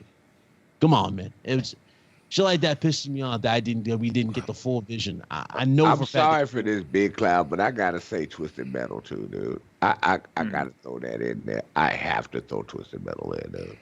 It's just me. Twisted Metal. Gotta throw Twisted Metal. Always. Crazy Taxi. I mean, bro. That's coming though. Remember, Sega's doing a thing. Yeah, collection with Jet Set Radio Future and everything. And I want a part 2. I know this was outside. I don't know if Sony got rid of the studio. Probably did on them. But there was a game that was only on the PlayStation called Extermination. PS2, and that was such a great game that no one gave a chance because Resident Evil was out at the time. You know what would be fired too? A lot of game. It's a game people don't talk about, and it's another underappreciated gem. Medal of fucking Honor. That's everybody talks about Medal of Honor, dude. Everybody. It's an appreciated gem. I don't hear people talking about it as much. But there's a lot of games, man. There's a lot of games in the catalog they got. Parappa the Rapper would be cool to come back. Sly Cooper would be amazing. I was going to say that, but I didn't know how you would feel about it. No, Parappa the Rapper is one of those. See, the thing is, people think this is the new, obviously the new age audience. They think Sony's identity has always been these AAA. Kids would love that game. Right. They think it was these AAA budget realistic games when really they built their legacy off of games like Sly. And when they told me that Sony said that they're not going to have Insomniac make another Ratchet and Clank, I was like, what is wrong with you? We got one more in the pipeline that was leaked in the documents. You got one more coming, but that was supposed to come in the midst, like in the middle of the X-Men games that were being made on or something like that. So, yeah, you're gonna get those, but again, just creativity, man. It's stifled. Like I would have taken shit low key, especially with the way they did the Astrobot game. I think Ant-Man could be fired in the right studio. That is true. You know, some crazy set piece shit like that, like the movie when he jumped into that miniature little thing, he was dodging bullets. That shit be cool. I mean, there's a lot of cool things you can do. Captain America is another character I think will be done properly in a fighting game. Arkham style combat. Throw the shield around, you can shoot guns. EA using the Anthem engine for the Iron Man. That would be fly. That's perfect mechanics, dude. Perfect mechanics. I'm saying, and fucking I know we're getting a James Bond game because IO Interactive was supposedly making it. Right, I heard about that. We never got an update on it. But low key though, if Sony really wanted to wow people too, I would say get your own James Bond type of game in general. Have your own style. Have it like modeled after Casino Royale.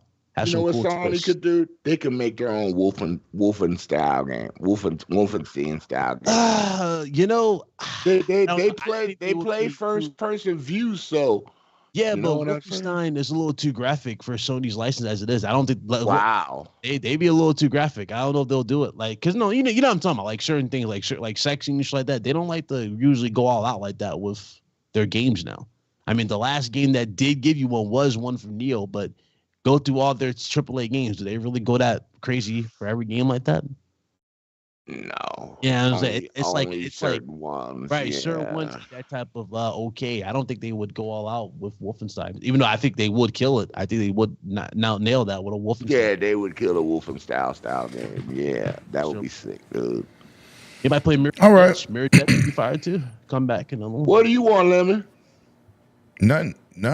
We got to move on. We got other topics. Y'all can keep going on this PlayStation topic. This is a little topic. Y'all just, okay. Oh, this is a filler. The surface. There's so much out there. Right. We know Lim wants. Right. Lim wants a Hulk game done proper. That's all he wants. I do, but they can't do it. It's Yeah, like they Superman. can. They can make a Hulk game. Who is going to fight on the regular? What enemies main- can he fight? he can fight It a have bot. to be robots. Nah. Like the last one. Or they might do they could do what they did with Spider-Man. You know, there's a lot of sections where you're playing as Bruce Banner looking for a cure. You know what? But do it nobody do it wants the that though, bro. do it like the Incredible Hulk the movie, where he's like on the run from the military. He's trying to find the cure type of thing. You know what I mean? Yeah, Build but upon that that. movie That'd be some wasn't cool that shit. good. Yeah, design something where he has to stay the Hulk because I don't want to be Banner, bro. You know, when I first started playing Marvel Rivals, I didn't want to be Banner. No. No. Nah. And then when I got used to the character, I see what they did. Yeah. So I accept that. But in a game, I want to be the dominant monster force. But listen, I got to get to this another super chat before we move on. DJ Birdo Dose, bring back that siphon filter. Facts. Appreciate that $2 super chat, bro. And P Lump, I'm gonna put some lumps on your head, boy. Keep talking that trash in the chat. All Diddy, mad baby all. Listen, man, let's get into this other topic, man. This is disgraceful. For you racist piece of shit people in the in this community, don't come here. I don't want you involved. Nomar was good. Omar was good. Listen, man, I don't like racist people. I don't like racist situations. Ubisoft definitely tells players they can skip playing Black Samurai Yasuke. I know they didn't. Hold on, let me finish. For any reason in Assassin's Creed and Shadows, they're giving you fucking suckers a way out. For something that happened in another country's history that ain't got shit to do with you, and you assholes don't pick up and read a book. Go watch Netflix and watch the series on Yasuke. You idiots. This is not about a game. This is about something they added to a game from the history books in Japan, you assholes. Ubisoft, all your Assassin's Creeds from Valhalla to Origins have been awesome. You don't need the approval of these racist assholes for your game to be successful. And this shows us as a company, you have no fucking backbone. You have no backbone. You put a black character in there, and now you want to tap out and give the idiots an excuse not to play with a black character that didn't even know that was part of Japanese history. You fucking idiots. He was not a samurai. He was a sword bearer, which was an honor to be. It was like a Jedi and a fucking Padawan, you dumbass. He's the Padawan, you dummies. And for Ubisoft to stoop to this level and then say it, you don't have to play as him, you fucking mustard hearts, you yellowback sap suckers, you weak individuals. What we do here at One Way Dragons is we speak the facts. This is bullshit. as a black and Puerto Rican individual, I've watched Indiana Jones movie, James Bond's movies, Mission Impossible movies. I played games as Thanos. Kratos. Uncharted. These are all white protagonist games. I play fucking Tony Hawk. So what the fuck we supposed to do? Oh no, where's the black people? No, we just fucking play the game. So now you get a black protagonist character that you don't know the history of Japan, you dumbasses. I've been to Japan twice. You ain't even fucking been there. And that's the shit you do, you racist pigs. And then you make this company backtrack on what they're making to seems to be an excellent another game in the series.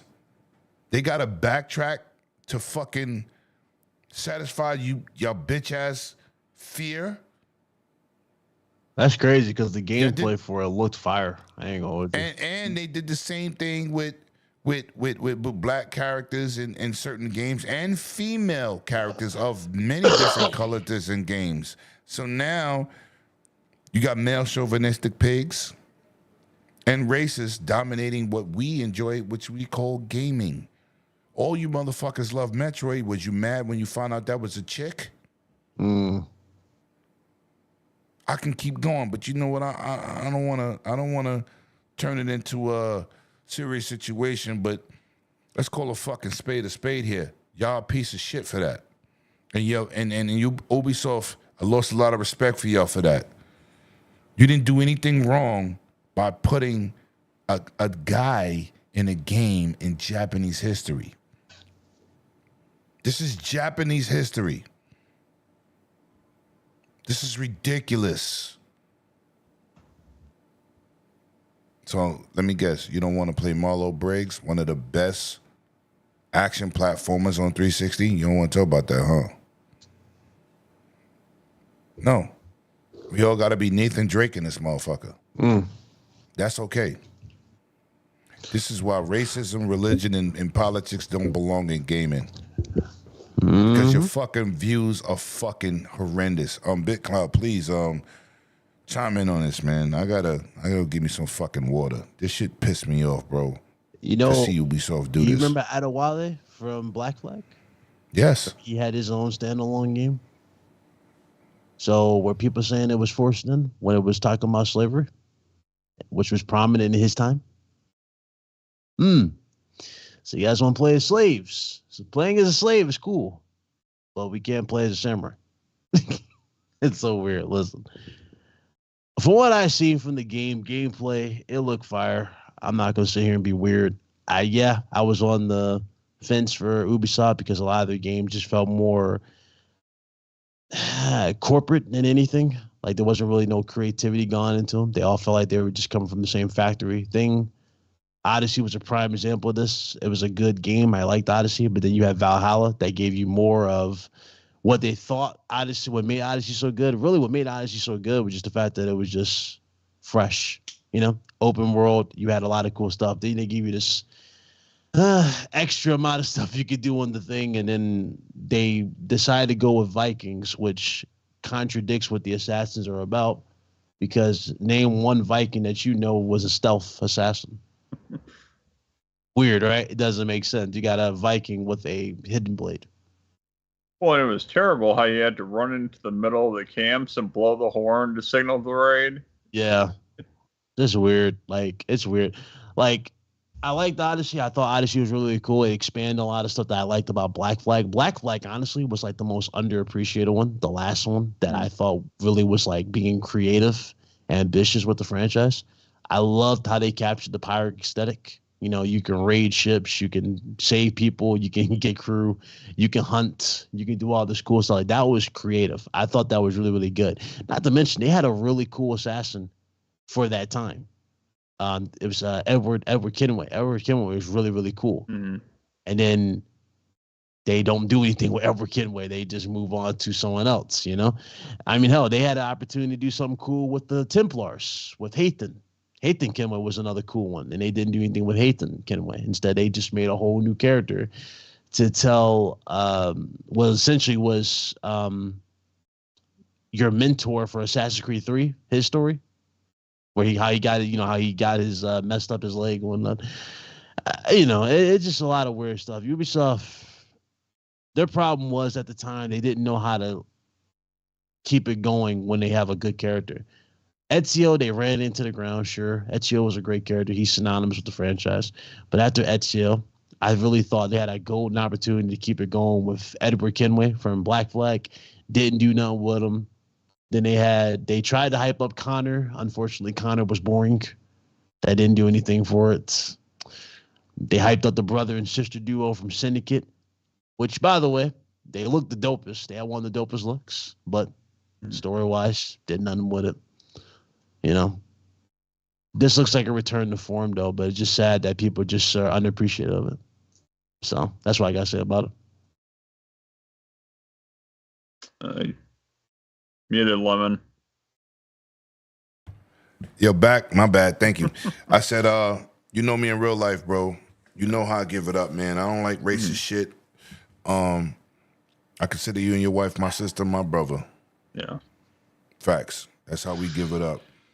I don't like shit like this. I do got one example and complaint for a racial change. In the 90s. You next, bro. Hold the thought. You next. I got you. I don't know if I'm next. Yeah, I went to back. You next. I got you. Let me get the back. My bad, Sir X, man, but I just want to get the back. Go for it. I want people to understand that the certain things in this environment it brings people together, right? Met back at PAX. It was like we never fucking not met. It's like we knew each other from day one. Easy work. This is what gaming's about. And this separatist shit from Twitter people, which is really the minorities, but they have the biggest voice because they fucking talk all day. But back, how did you feel about this whole situation of Ubisoft kind of like stepping on their own fucking toes to satisfy these fucking pigs? And I'm sorry, people, if people take this a little harsh. No, I'm not. I don't give a fuck. Because if you believe in racism, go fuck yourself. But back, how did you feel, bro, about seeing this? No, we don't need this in gaming, man. No, we don't. It's ridiculous. I mean, and what's sad is Assassin's Creed has always been one of my favorite series for the different locations you go to around the world. Yes. And you get to learn about different cultures.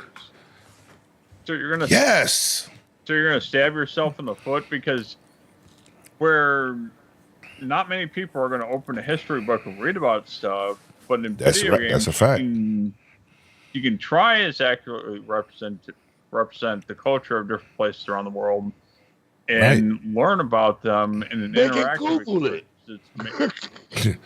Google can't even teach these dudes. No. So continue back.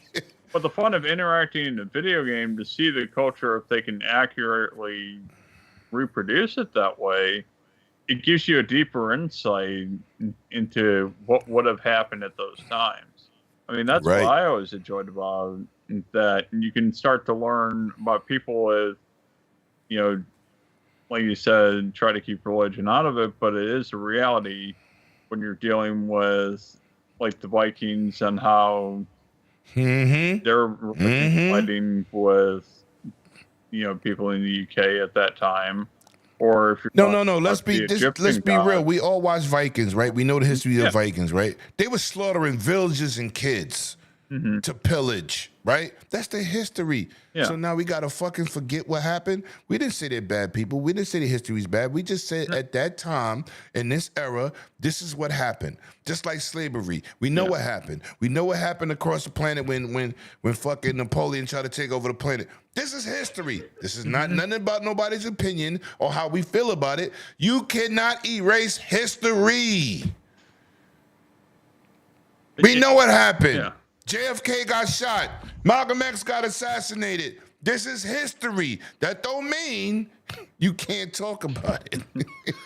Go ahead, bro. But yeah, I mean, that's what's irritating to me, that you got to put that in the limelight. And At the end of the day, I just want to sit down and enjoy a game and learn what it would have been like to be back then. Right. All right. So I'm going to say this, man. Somebody put in the chat, I don't think black people should buy the game. I think black people should support the game. And I'm going to tell you why. So you don't let these clown-ass people, and the real good gamers from any ethnic background, so you don't let these clown-ass people win. Because if you don't support it, they'll never try to make it again. So you got to support it. If it's a success, they're going to say, them fucking little voices don't matter. But if you decide not to get it and the game fails, and I'm not saying buy the game just because of the black protagonist and the Asian girl protagonist. I'm saying if the game fails, they win. They win for all the bullshit they did. If it's a good game, you buy it. Now, I'm going to go to User X-Men, but I'm going to add this on top. There was a Call of Duty. It was World at War. Is that one of the top acclaimed? You muted, Bit. Is that one of the top? Oh, okay. Is that one of the top Call of Duties ever that everybody reflects on? Yes, it is. But do you know at the end of that game, if you beat it, it was the French army. They was trying to retreat from the Germans. And there was 100 tanks coming their way. They left a black army brigade behind to basically die to get out of, so they can get out of Dodge. Those black army men defeated the tanks. And at the end of that situation, when France learned that they defeated the tanks, they went to take a group picture. And this is how video game could definitely, I'm giving you a little history. This is how gaming could definitely change real world shit. Not only did they defeat them, when they went to take the picture at the end, they took a picture with all the soldiers. But somebody in France decided to say, oh, it was too many black soldiers. And they end up taking them out the pictures and putting in white soldiers. That's fucking crazy. But you know who shed light on that situation? Activision and Call of Duty. Which is fucking crazy. Now, the original pictures is out. But when it happened, you saw all white soldiers celebrating. This is why you don't need racism in the world. This shit is retarded. I don't even care. This shit don't even make no sense. So I'm gonna go to you, Sir X-Men, with that history and I don't know if you knew that, but how did you feel about Assassin's Creed and Ubisoft backtracking and giving the suckers a way out? They're just trying to appease a certain mass. That's all. That's all it is. And it's wrong if you can't stay with history, and you got to try to change it to make a narrative. It's wrong. We've been down that road in history our whole lifetime. So it's wrong. Now, what I'm going to say, this is something that's on the same page. When I saw the original, I've been wanting to say this for a while, the original Iron Fist back in the 90s, he was a black person. Iron Fist? The Marvel character? Yeah, he was a black person. Oh, I don't know. I didn't know about him to the show. Yeah, there was a show, and he was in Japan, and something happened where his hands became metal because they got forged like that. Mm-hmm. And when they brought Iron Fist back between Netflix and Disney, right? Or Netflix and Marvel at the time, together all the time. I'm like, you're not talking about that Wu-Tang, that RZA shit, right? No. Okay. No. Okay. But you can pull it up and probably try to find it. But I was like, I grew up, I thought Iron Fist was black, but they made him a white character, to appeal to the show. And I'm like, I can't believe that just happened. Like, well, they also made Nick Fury black. Like you with the Nick Fury. Right. He's not. Right. I think it's more about 'cause I casting thought the character. Fury was It's white. star power, to bring these characters Right, to it's life. star power, right? Because Nick Fury's a white dude, and I was like, why the fuck would they hire Samuel Jackson? I was against it. I mean, hey, that listen, original- Samuel Jackson, but he that be changing lore, original though. Iron Low-key. He even Fist- did for Star Wars, remember? That With the purple original Yeah. Iron they wrote that Fist lore. martial arts movie was incredible to me. So when you changed who Iron Fist was, I was like, what happened? And he wasn't based in New York. He was in Japan. When he got all this skill and everything. And I'm like, he started seeing the change. Okay, so how you feel about Ubisoft? Ubisoft is doing it wrong. Keep the character the way you originally was. Stop changing the artist's perspective on the game. Stop changing the narrative. If you wanna be true to yourself, be true to yourself. When you made the Assassin's Creed one in the world, what was it? The Civil War. You kept him as an Indian. You didn't change him. You didn't change him. But you know what's crazy? People, something wrong with this gaming community. They complained about that shit too. I was like, wow. But they didn't change anything. No, they didn't try. No, they didn't try to say, "Yo, you don't got to play with him." And this that was the only option. And I'm like, keep with history. Stop listening to all these politicians and all these political things. Stay true to yourself. What you're gonna do. You're asking for too much right now. I know. Yeah, you asking for realism, What? right? Like the dude. Hold on, give me 1 second. I don't know if you know this or X-Men. There was a dude. He's a Japanese historian. He went on Iron Lords and he said, "Listen, I teach Japanese history in Japan." He said Yasuke, because people say Yusuke, it's Yasuke. And if you go watch the Netflix show, it's Yasuke for you people that don't really educate yourself.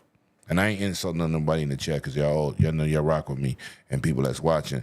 But I'm just saying for people that might watch this later who's a little bit not in touch with history. He was not a samurai. He was a sword bearer.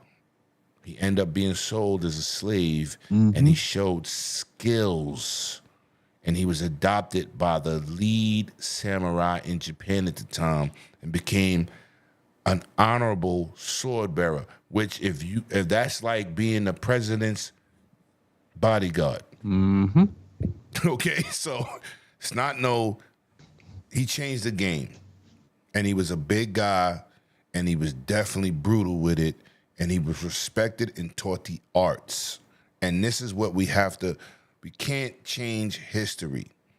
Or alter may not it, like it, and you can't alter it. Listen, I said something about the people in down south, the Confederate flag people, right? In the South, that's their history. Don't start tearing down statues, and you're supposed to just erase history. Yeah, they drove slavery. It's okay, but that's still part of United States history. Tearing down a statue today does not change what happened. Yep. That is the South's history. Yep. We do not forget that. You build off of it. You don't forget it. I'm not with that either. So that's just telling you how neutral I am with the whole situation and how much I do not tolerate. But continue, Sir X-Man. I'm so sorry. I'm just tired of the changes. If you keep trying to erase things, you're never gonna get better and grow. You're never gonna learn. When I was growing up in the 70s, there was still separation. Separation. It took 20, 30 years for that to just slowly disappear. And we ain't gonna say why, but we know why it's coming back. We all know why it's coming back. Yeah, don't touch on that, please. Yeah, well. but I hate when gaming companies are trying to do that now.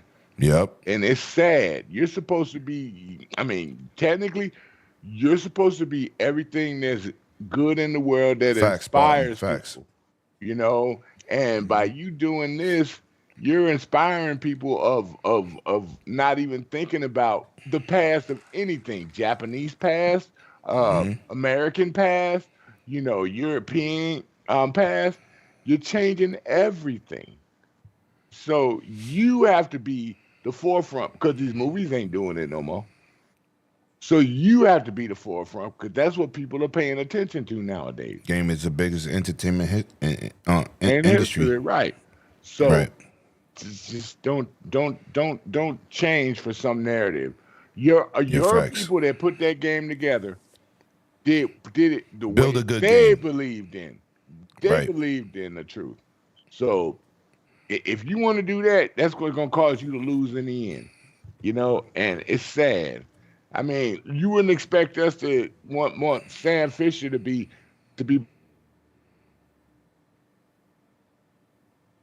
Oh, he froze, right? Yeah. That's a big Yeah. change. Yeah, you froze for a minute. I thought the clan got you. You did freeze. We in the North. We don't play that shit. Yeah, we don't play that. We don't play that in New York either. That's a fact. We don't do. That's what I told somebody. I said, if you come on that 3 or 4 train, 8 train, you start a race. You start calling about it some N word or the. You ain't coming out of the city. Spicks or you wetbacks. Oh. When you start that fight on that train in New York, everybody's whooping your ass. Yo, you're gonna get jumped on the train. And I live in the most. So Ubisoft, don't find yourself getting whooped in the pocketbook. Yo, listen. New York is like nationality gumbo.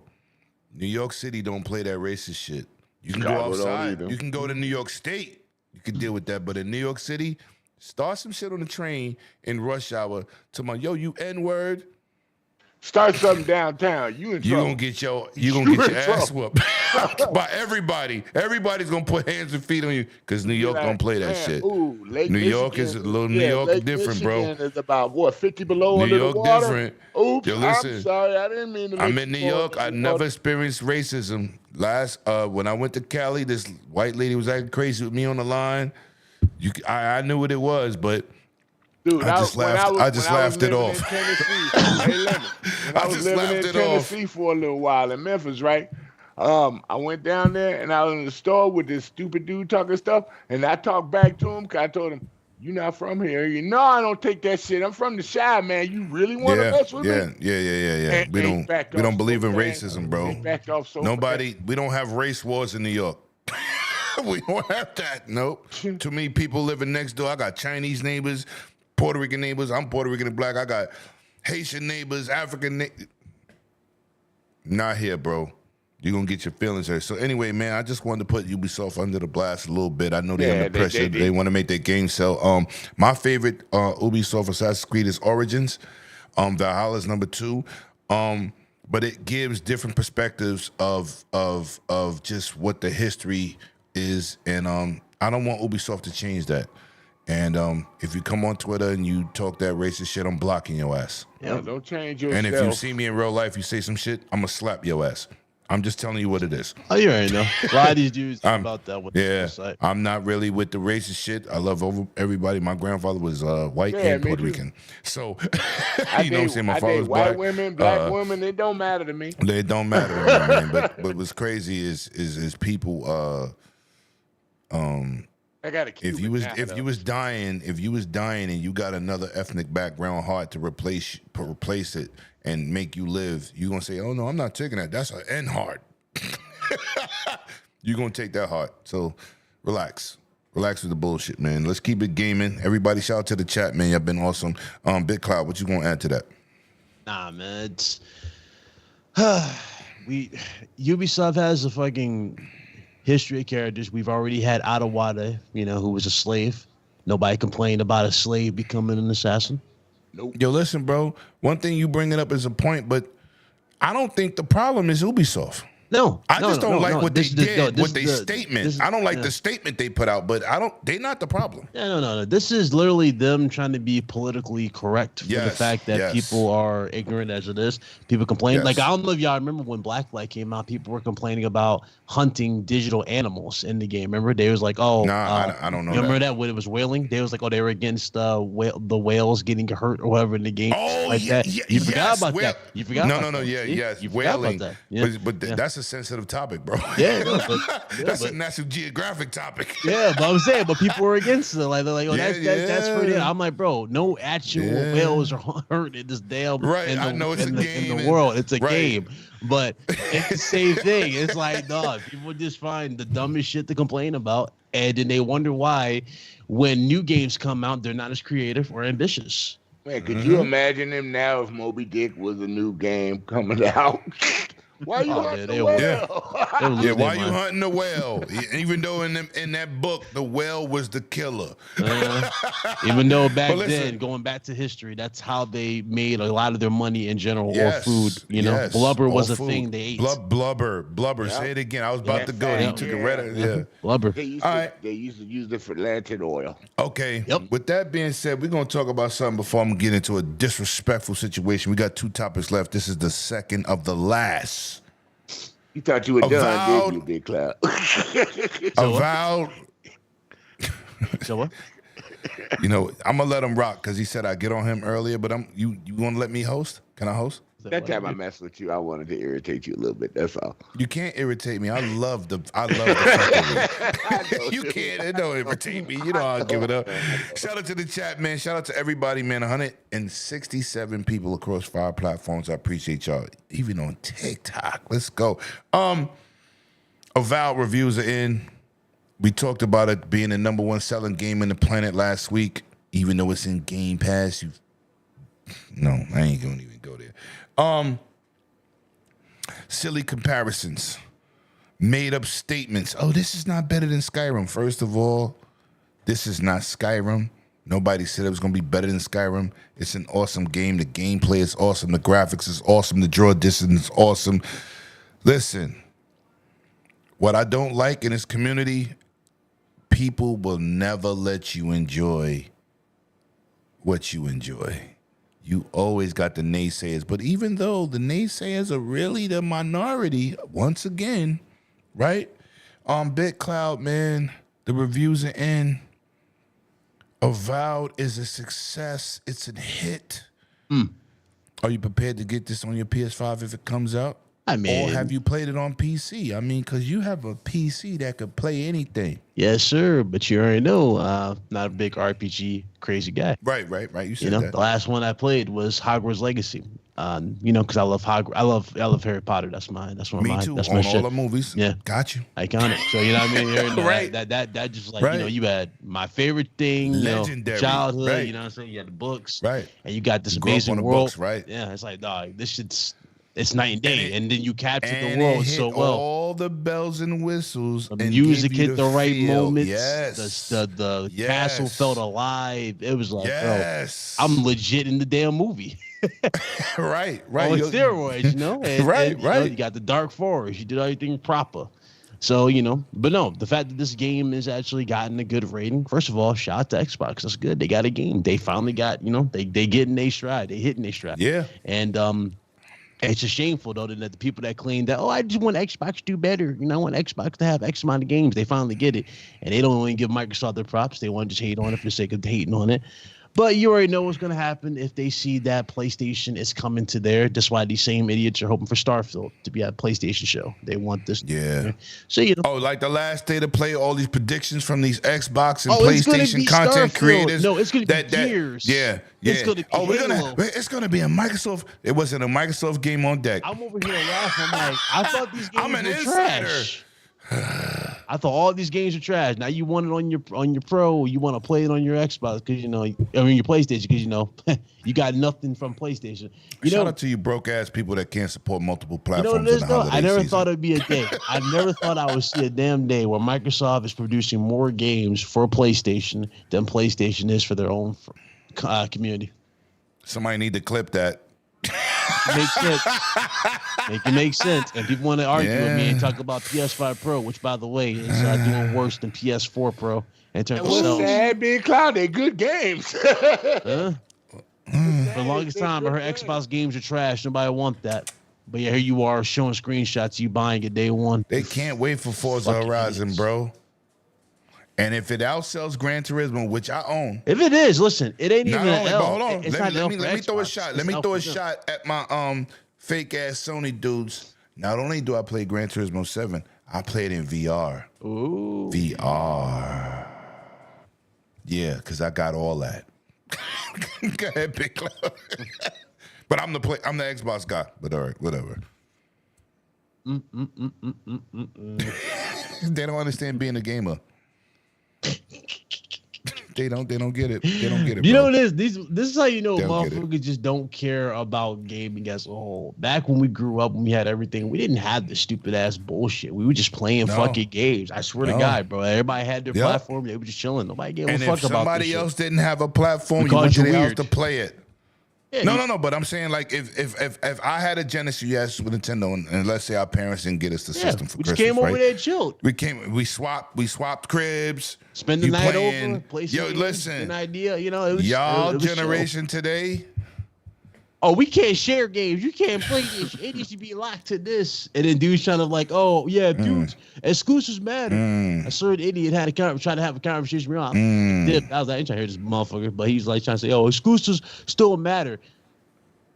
To who? So how do you feel about these? You know, it's like what I said, man. People look at a game. And somebody was like, you know what, Astrobot. Somebody said, yo, but the platform is not like Mario. Don't need to be like Mario. I said it's not supposed to be like Mario. It could be its own shit thing. Is called Astrobot. It's Astrobot. It's a hybrid of multiple things. Right. So the comparisons to Skyrim, I'm like, Skyrim is more open-ended. It's a Bethesda game. This is compulsion. It's it's more like, because I don't have the time to do 500 side missions. I love The Witcher 3. I had that shit when I bought my 980 Ti. This is how long I've been building high-end PCs. I had a 980 Ti. The Witcher 3 came with it. That's when they had something called hair tessellation. And if for those who don't know what that means, that was one of the first games with the hair blew in the wind real time, not preloaded, pre-rendered. We talking about as the game played, the hair moved with the game. You had to have a 980 Ti to even see hair tessellation. That's how long I've been playing gaming on a high end at 4K. That's a long time, right, Big Cloud? That's a long time. Where you had an option to put in hair tessellation. If the fan blew, you see the hair blowing in the wind, and it took a lot of processing power. So what I'm saying is, not as like an afterthought, dudes are right. Yeah, right. Which I see reflections in the eyes and shit. Hair tessellation is ray tracing back then. Technically, if we want to go back to, I guess last gen, it was kind of like the rapid pack math thing, right? They were trying to show that off with Aloy's hair. Right. Yeah, it's right. It's But 980 Ti is 2015, bro. Yeah, that was 10 years ago. I'm saying, like, that's the thing. That was ray tracing back then. Yeah. Because ray tracing is a resource hog, and so was blowing your hand in the wind. Blowing your head in the wind today is nothing. That's nothing. But it was a checkbox. So I'm just saying, bro, to see Avowed doing these numbers, is giving you great gameplay. How can they just put Skyrim out there? Somebody posted, I think it was Steel Rain. He said if Skyrim ain't Skyrim without those goddamn 20,000 plus mods. I said, I ain't even think of that. I didn't even think about that. So how do you feel like the comparisons? Because even my boy Hip Hop said, yo, I don't like the combat. And then he compared it to God of War, which is a cinematic, completely different right, thing. That's like apples and oranges. Even though I get his point, I'm like, yo, bro. Yeah, he's going over when he's comparing the style versus substance type of thing, and that's really what that is. That's my personal friend. Yeah. Buy this dude birthday gift. That's my man. That's the homie too. Get it fucked up. Yeah. But I'm saying, like, when he did God of War, I'm like, it's like, I get it, but that's over the top type of necessary reach. It feels like, because like it's two different gameplays. Yeah, you could have compared that to No Man's Sky, right? More than God of War. Yeah, God of War is or Starfield, right? Like I said, okay, all right. It's more of a cinematic, over the shoulder, third person action adventure. But okay. I got to get him on the show and see his point of view because I can't talk for him. I just didn't agree with the comparison. But yeah, any more takes on that, Alval, bro? Nah. I'm just glad Xbox got a good game. Everybody's liking it. People can stop the bitching for a bid for Xbox and put the smoke where it needs to be put on. That's the brand, ironically, I rep. Facts. And that's Facts. what I want. I've been wanting their foot to the fire. People don't understand. People are saying I'm just doing this for the sake of doing this. But if you go back, just go back to the 360 gen, we got the best out of PlayStation in years when Sony's foot was on that fire. They had no choice. Yeah, they had no choice. They had to go out the box. They had to go and bring out all their OG IPs. They had to bring everything back, and that's exactly what we got. Once they got that lead, and they did it, they pissed it away with this generation. Yeah, they get comfortable like any company does, right? Yeah. It can come from gasoline, computing. Microsoft pissed me off with the way Intel, Nvidia has been comfortable, right? Yeah. Microsoft got AMD the tapped most ridiculous though with the online check-ins. That shit I'll never understand how you can go on not even on social media, but how can you do a interview and think that was gonna go right? You know what I mean? So we got a platform for it if you ain't got no internet. It's called a 360. It's like, okay, brother. Way to not sell the console because nobody's buying this shit now. Okay. I'm being stupid, but I sent you a picture of Paul's girlfriend. I'm not. Why are you gonna do that now? Because I'm evil. You like the dude. You like the dude on Twitch TV. I just banned. Talking about I could show you. I could show you templates for your channel. I don't need you for templates, sucker. Get off my feed. His name is Graphic God. Anything I need, Graphic God, and my man from Ignorant Gamers, my boy Snow. I don't want to hear that shit. Graphic God, I love Graphic God. Stop selling me shit while I'm live. Anyway, stupid. Let's go to Sir X-Men, man. Then I'm gonna go to you back. How did you feel about Avowed and the comparisons, which they try to diminish? They try to diminish the value of a great game that digital. I do not support Digital Foundry. I do one way and I do on another, and I'm gonna tell you why. Let me explain that before I get to Sir X-Men. Go ahead. They know what they're doing when they do a lot of clickbait. They know how to hustle them views. That's what they know how to do. But they are very intelligent. Mm-hmm. And the PC community really don't follow them, right? It's you console dudes that take their word. That's why we did the whole beginning with the PS5 Pro when I was co-signing, and then I've been had said that in the D-Bat situation. I've been said that, so that's why I pointed that out. But let's just go here. I just want y'all to understand how people try to promote certain situations to get y'all to click on their shit. It's just the facts. But anyway, how did you feel about the Avowed reviews, which has been astronomical, and the comparisons and people trying to be delusional that it's supposed to be something else without this game having its own identity? Talk to me. Have you played it? How you feel? What's going on with you, sir? Haven't played it, but I watch everybody else play it, and it's interesting. I told you I got a lot of other games I got to get down the pike right You now. ain't the only one. I know. Let me finish. He be trying to say, like, I got a lot of games, you broke bastards. Yeah, no, my bad. You're right. It's in Game Pass. I got Game Pass. I can play it whenever I'm ready. But I got other games that I'm trying to get through right now. We all got games. We got a backlog, dude. Back in your day, you used to play team. Shut your big ass up. Now your ass can play half a game. That's why you call it Big Cloud, because your head's always in the cloud. Oh, that was good. That's a good one. That's crazy. No, you like on 10 and 12 with that size 12 head. I mean, my bad. Right. Yo, Big Cloud said, yo, Lemon, you always... No, not Big Cloud. I said, so X-Men said, you always cracking jokes on me. I said, because it's easy. He said, you never say nothing to Scrub. See how he tried to deflect that? He tried to... That's called victim mentality. He threw Scrub right under the bus like, you never say nothing to Scrub. I said, wow. Right. Anyway, my bad. I joke with everybody. I don't care who you are. I snap on myself. This is what's funny to me. When a game doesn't come to a certain platform, it gets crappy numbers. But once again, that's a game that they're upset that's not on their platform.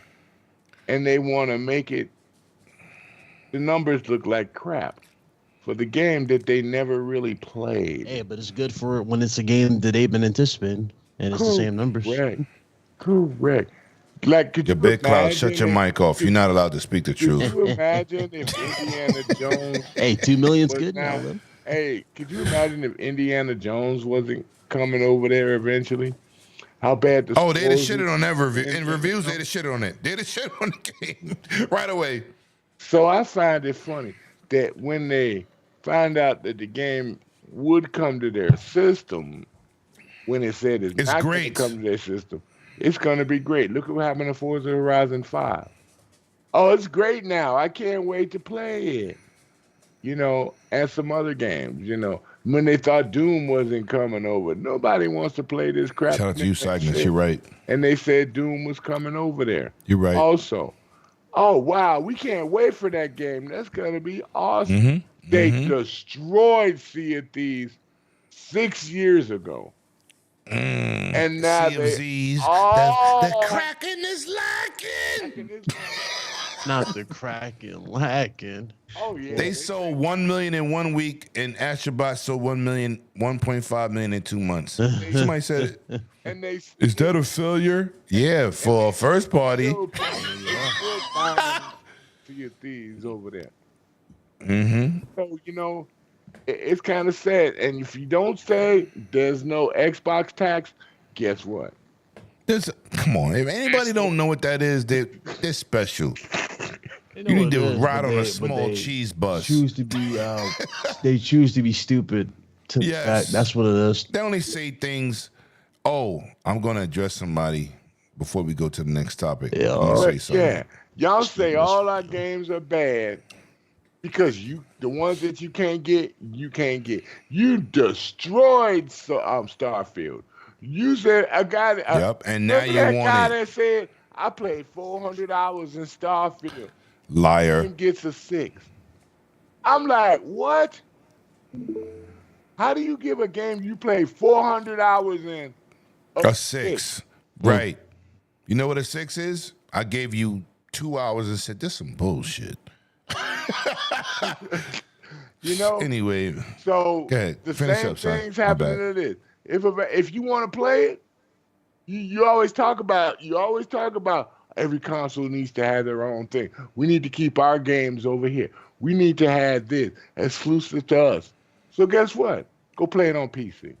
Okay, listen. Just like I play your PlayStation games on Yo, Loose Noob, DJ Dose. I want you to read that super chat because this is directed towards you. I ain't worried man. about him. I'm not reading it because he always messing with I gotta read it. Go ahead. Thank you for that $5 super chat. Sir X-Man, play your games in your dreams while you fall asleep. Fall asleep. Doing the podcast doesn't count. Talk about you got all these games to get through. You lucky Yo. I know you. Shout out to first of all, he's been a supporter of the channel. I appreciate you, just like some of y'all on this panel, man. Appreciate y'all, man. Everything's greatly appreciated here. Yo, we love when y'all get involved. You know what I'm saying? Because that means y'all paying attention. X-Men is a good dude. Great dude. Even though we talk our jokes about him, let me just keep it gangster here. He is definitely one of the valued people in the community. I don't care what platform he supports. Just like BitCloud. You know, I said something on Wise Gaming about somebody asked me why I had BitCloud on my podcast. Bitch, get your own podcast and fucking get your own panel. I still explained why I respect the people. No matter who asks, I like to address shit that's put in the public because if you ask me a question, I'm gonna give you a fucking answer. I don't have to, but I respect it. So I grew do up what I on do. PlayStation, people. I'm letting you know. I like PlayStation. I just We don't know like you the grew up with the shit. little army. I don't like. Hold up, bit. I just don't like the shit they doing for their customers and their gamers. That's all. Yo, Lim, you And remember? you That's know the what? part that bothers me the most. Yo, Lim, you remember Yeah. Sarge, the little Surger from Toy Store? That's what the shit Yeah. that X-Men grew up with. The little fucking totes with the little army men in it. Nah, he really grew up what I said last night. I said, yo, he was a I guest know, appearance DJ. in Pong. That motherfucker was the one pixel dot. He said, yo, that's me, the pixel dot. That was me. You looking at you, And we motherfucker. laughed. I'm gonna kill you. But you know what? Nah, my game was Combat back in the day, bro. Yo, Combat was my the shit. game Throwing the grenades over the Yo, No. let's not go there. Let's not. Yo, most people ain't gonna know what we talking about. Yo, listen. Yo, listen. They not gonna even know what we talking about, man. So we ain't gonna go there. But what I'm saying is, don't come to this podcast and debate who's on the podcast, because everybody here I value. I value people that super chat. I value people that's memberships. I value people that even share my tweets out, who like and subscribe. I value you. But we cannot judge each other. Everybody got something they love. Oh, I got some fun to tell you anyway. If you got 3 kids, you got a favorite. It I don't ain't give a about fuck me, what is you it? say. You got a favorite kid. No. You know what I'm saying? But come on, we can't be coming out here and you want a good show, we try to give you one. That's it, man. We just try to give you good shit. It's all for laughs, giggles, and gaming. That's And plus, all. every Laughs, giggles, and single day I'm at work, and I have a very important job. Every single day I'm at work, I'm on my phone. I bring my Surface Pro 8. I'm working to see how can Saturday show be valuable to this community. Understand the work people put in. When I spend all this money and I travel around this country to do these developer interviews, I ask the questions that y'all ask me about Game Pass. How could it be successful? What platforms you hitting? What frame rates? When other people wouldn't even ask those questions, Lemon has done it. My boy Cognito would tell you. Lemon told me to hit people with the hard questions. Yeah, Plum got you. Plum got you. Look at that. Hold on. He's not on the panel and he won't be. Nah, you always invited, bro. You could have came tonight, motherfucker. I told you, but you gave me a wheelchair excuse. But anyway, I'm gonna get the super chat. But you always welcome. You can come on the last 10 minutes a night, motherfucker. If you got Skype, you can come on here. I'm happy to have you. I don't care. Just like I came on your channel. Infinite Umbra in the building, a.k.a. Mr. Bushido. We was talking about you yesterday, bro. Shout out to my guy. Xbox ain't buying Shout out to my Sega guy. Infinite. Sorry, bro. Wow. But what I'm saying is, we give you real content. And whenever you address me or promote or push something in my face like, oh, Lemon, you got Big Cloud on here. I'm like, this don't say X. My channel says 108 Dragons TV, the Dragons Den. It doesn't say fucking Xbox. It doesn't say Xbox anywhere. I don't care if I got on FanFresh shirt. Sometimes I got on a PlayStation shirt. Sometimes I got on a Game Pass shirt. This is a gaming channel where people can come and talk gaming. I don't give a fuck what platform we support. We are all gamers. That's what we have in common. So don't question me about anything. And if you want to be part of this show, get involved. I'm waiting for you to wear a Hulk shirt one day, dude. You know what? I don't even have a Hulk shirt. What? And you a Hulk right. fan? Right. But, I'm a Hulk retard. Hulk statue like King David. Yeah, I do. Yeah, It's under my desk. I was gonna pull it out, but big statue, like no, I don't have one of them $4,000 I statues. thought No, I do not. you went there. No, They got one of those. For no, like at least one. no. I want to see you with a Hulk Let me say, shirt one day, Lemon. let me say something about that. Fuck you turns me into the Hulk, so I'm good. But I'm gonna say this. King David is my brother. We rock with each other, families. We're a different breed. That's my brother. But I'm gonna say this. I have a lot of spending habits. I do not want to start collecting statues on his level, because then I'll be broke, and then I'll be like Porter Rock. I'll be podcasting from a dirty brown couch with a fucking $5 mic. I feel that. Now, I figure you would probably have like one. 'Cause I think Cog has at least one. You know what I mean? Like just for the Hulk. No, I do got a nice one. I got Grogu. Oh, yeah. Oh, okay. Okay. Yeah. And then when y'all start talking, I'll go get them and show you. I got Grogu. I have a lot of statues. You see, I got a lot of collectibles. Yeah. I can't be spending $2,000-$3,000. I got enough problems, bro. I'm about to buy a new gimbal. I just said this before you came on. I don't even need it, but I want it. Nah, man, that impulse buy. 3,000. I got. Yeah. Pretty much. I that impulse got buy, four actually. $3,000 cameras. That's 9,000 plus tax. It's like 10. I got about We're not even 6 counting the lenses. on them That's shits. over $2,100 a piece, bro. I really invest in YouTube. That's why I appreciate everybody who shows up. Before you came on, I said I have a problem. I'm about to buy something else. And 100 always gets on me. He said I need to be banned from B&H, and I'm gonna do the vlog. But I love what we do, and this is what I'm telling people: when you come here, don't say, "Oh, this guy support this platform." No, we are gamers. It's not about the platform. I don't care about that shit. About the hobby, and I you enjoyed the hobby, then you should be able to have a conversation. I don't understand. But see, they might not have been at Wiseau Gaming Channel. We got over 192 people in here now. They might not have been at Wiseau Gamers Channel, right? So I broke that down last night with you. I don't want nobody fucking trying to tell me who on my panel. Facts. See what they talking about and respect what they do. I don't want a fucking Xbox chat. I want a gaming chat. And the weird thing about that, people will talk shit like that. They're like, I don't want that person on the panel, or they'll spread shit around like that. But then those be the same motherfuckers asking said person to be on their show. It'd be weird. It'd be on some weird like fucking shit. It's like, dude, go somewhere. Like, yo, listen, man. Some people just different. Let me get to this $2 super chat. Yes, sir. Why? Oh, he said, "Why ain't on the panel?" Yeah, I value. Yeah, I'm about to put wheelchairs. I mean, what you call that shit? Train. No. Oh, no. Oh, we. I'm about to put training wheels on his wheelchair so he can roll up in here safely.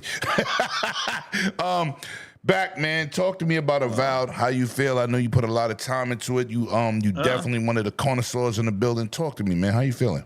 I actually only put a couple hours into that one so far, but yeah, from what I have played, definitely like the character. You had a lot to say the other night. I was about to be impressed. Yeah, but no, I was playing Eternal Strands a lot.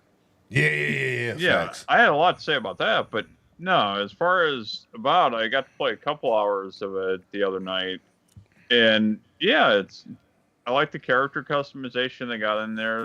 I created my shit last night with y'all. Facts. Oh yeah, and then you got variety of weapons in there. It's nice how you can flip your offhand and your main hand, and then flipping back and forth between two combat styles with different types of weapons with loadouts.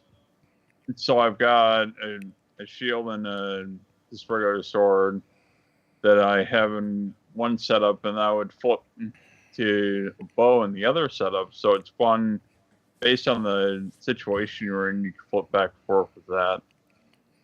I haven't seen too many different enemy types yet, but the story so far sounds pretty interesting. Yeah, it does. Be cool to see how it plays out. So yeah, I'm excited, and it makes sense. I can understand where some people might prefer different combat styles, or they might think it's clunky if they didn't listen to the devs explain how they wanted you to feel the weight of what you were doing. So where combat's not as fluid as some other games, but they wanted... You think it's not fluid, or does it have its own identity? Because the game runs beautiful. So we can't say it's not fluid. No, I'm saying I can understand how other people could perceive it that way, but where they wanted you to feel the impact and the weight of what you're using versus... Right, like if you got a gun versus a sword, they don't weigh the same. Or a dagger with a wand. Yeah, but in some games, people are used to that. Yeah, where everything is the same. You're just clicking buttons, right? Yeah. Wolfenstein. So it's just more or less, it's just a different experience. And Right. But yeah, and then fantastic environments, and just enjoyed to play more of it. So I'm not surprised by the good reviews of it.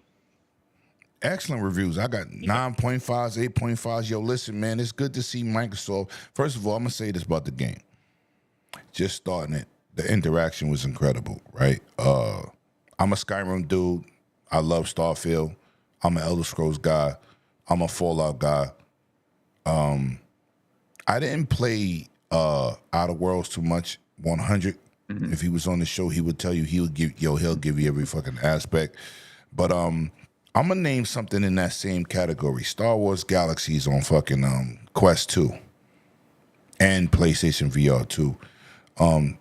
I love games like that. The whole first-person interaction. Those are VR games, but they gave me that feel of Skyrim, right? Which is my favorite, one of my favorites, right? Elder Scrolls 6 is top-notch, and Fallout Vegas was, right? Starfield touched on that. But I'm saying, like, when I hear say, oh, this game is not like Skyrim, I'm like, it's not supposed to be fucking Skyrim. This shit says Avowed. Let games, they're in the same genre, same play type, but they don't have to be, you don't want it to be another Skyrim. You want it to bring what it needs to bring to the table. Bring its own to the table. Right, and that's what I respected. I don't want Battlefield to fucking play like Call of Duty. Nope. I'm sorry. And then Battlefield is a fucking simulator shooter. It is not an arcade-based shooter. That's where they messed up with this one. No, they didn't mess up. Well, they fixed it, but we're gonna talk about that another time. Go ahead. Yeah, but I'm saying, like, you got one is arcade-based, right? And one is a simulation shooter. Like, I could take a pistol and shoot somebody 200 yards away in Call of Duty in the face. You can't do that in Battlefield. You can't do that shit in can Battlefield because you got bullet drop. Right. Yeah. That's what I'm saying. They're two different games, and I do not want them to cross paths. You could give me team deathmatch mode, capture the flag mode. You could have modes, but I want, when I play Battlefield, I'm looking at playing with the vehicles. I'm looking for that warfare, conquest. Right. Conquest and combat, right. When I play Call of Duty, it's more of a corridor shooter, like Halo, right? Battlefield introduced a couple modes that, Call of Duty introduced a couple modes where they got the vehicles. Yeah, it's cool for Call of Duty, but it's not Battlefield. It ain't a Battlefield. It's right. It's two different games. Don't cross the paths. I do not want Skyrim to play like Avowed and vice versa. I do not want Outer Worlds to feel like Wolfenstein or what's the other game that was set in the city? With a plane crash in the beginning. Shit, man. The Delta You go Island underwater. No. It's older than that. Old. 360 days. Damn. It was another RPG, first-person shooter, very fucking crazy. Plane crashed in the water. You had to swim to the island. Then you saw this big planet on the building. Far Cry? No, damn. It'll come to me. I know But what I'm talking saying about, is, but I can't get the name. what I'm saying is, we gotta let these games breathe, man. I don't want Fortnite to play like PUBG, even though it copied the mode. I love PUBG because it's hardcore. It's more of the battlefield of battle royale games than anything else. But I also love Warzone, and I love Fortnite. Even though in Fortnite, I'm a killer in these shooting games. King will tell you, you better get your kills because Lemon is here. He killing everybody because it's an arcade shooter. In PUBG, you gotta be really good and skilled because there's no auto aim. You gotta be able to get busy in that game with your aiming skills.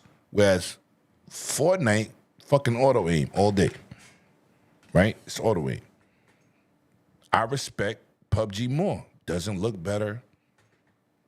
The characters move janky, but it's more skill based. It's more methodical gameplay. Yeah, yes, you got to figure it out. So it's like let things reach on their own, man, and stop being so judgmental.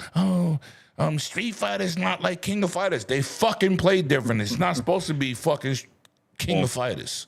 It's not like Mortal Kombat either. Right. They're just fighting games. That don't mean they're the same. Because Killer Instinct don't play like a lot of games, and I love that. And King David, I owe you an ass whooping in Killer Instinct because you beat me up in Marvel vs. Capcom 2 on that collections, but you gonna get that smoke. That's an awesome collection too. But listen, man, let me get to this super chat. Another DJ Dos, aka Loose Noob. Lemon, if Peelit come on here without a shirt, I'm confiscating his wheelchair.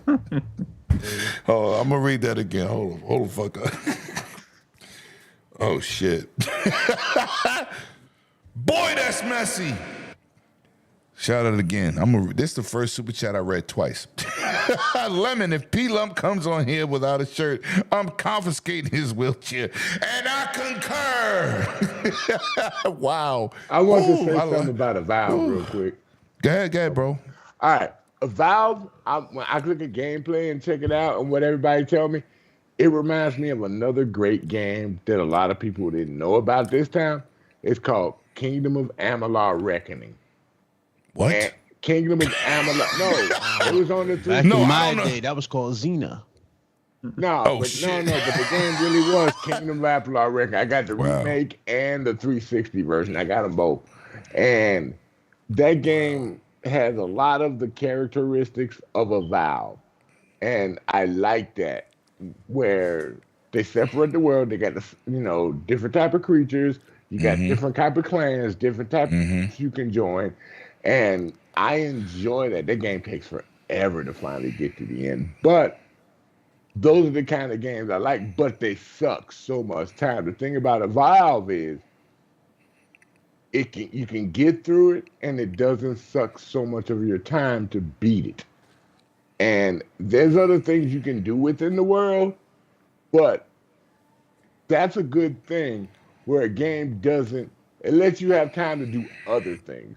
You can get through it, you can do a lot of side missions, and you can get through it. And that's a good thing for a game. Because a lot of times, these adventure games get too damn long. And we do not have that kind of time we used to have like back in the day. So that's a good thing. And I'm glad Valve is on a big jump. And I'm glad Valve. It's more linear.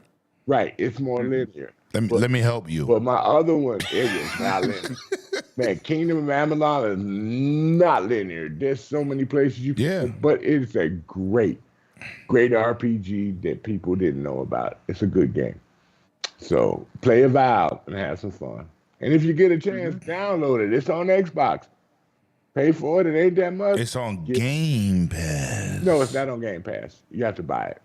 Avowed is on Game Pass. Avowed is on Game Pass, but not Kingdom of Amalur. Ain't nobody buying that shit. No, there's a lot of people I know. No. You wrong. There's a lot of games. There's a lot of people. I'm only teasing, bro. I'm only teasing. They might buy it. Now that you said it, because I didn't even know what the hell that shit was. But it's deep, dude. It's really good. Oh man, you got the Game Pass train back. About damn time. The train is always on deck. We haven't said Game Pass all show. You think they don't pay me for that. I know. We say Game Pass, train show up. Game Pass. Right. You know what I'm saying? Once again, DJ, listen, man. Let me say this for the record. Pila, come on here. We got a one shirt minimum. You're not coming over here with your nipples out and the baby. No, this ain't no Alex, man. We ain't doing that shit here. But if P-Lump, you come on here, you gotta have a shirt on, motherfucker. Because you come on here, no shirt on, you're gonna be the first person kicked off this panel. Facts. I ain't did that yet. That's tragic. You're right. Yeah. Listen, we don't do that. But we gonna get into this last topic, man. And once again, I'm gonna say this. I guess the chat didn't. But you chatted, Spartan. I don't know what you're talking about. Talk. I have 14 hours just in Paris surroundings.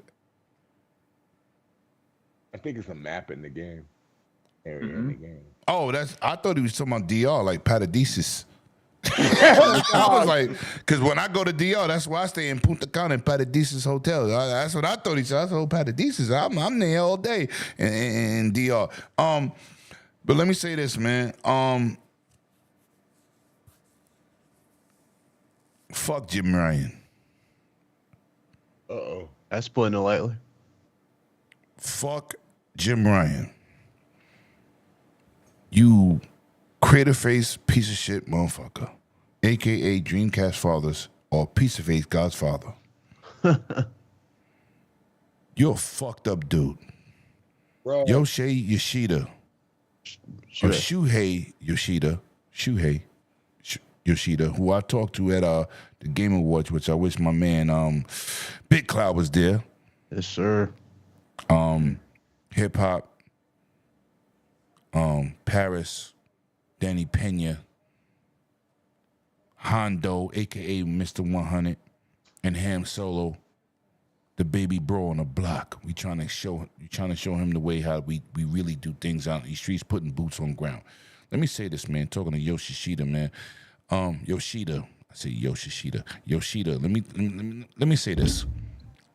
He's a 31-year veteran who needs to be respected as the PlayStation Godfather. Okay?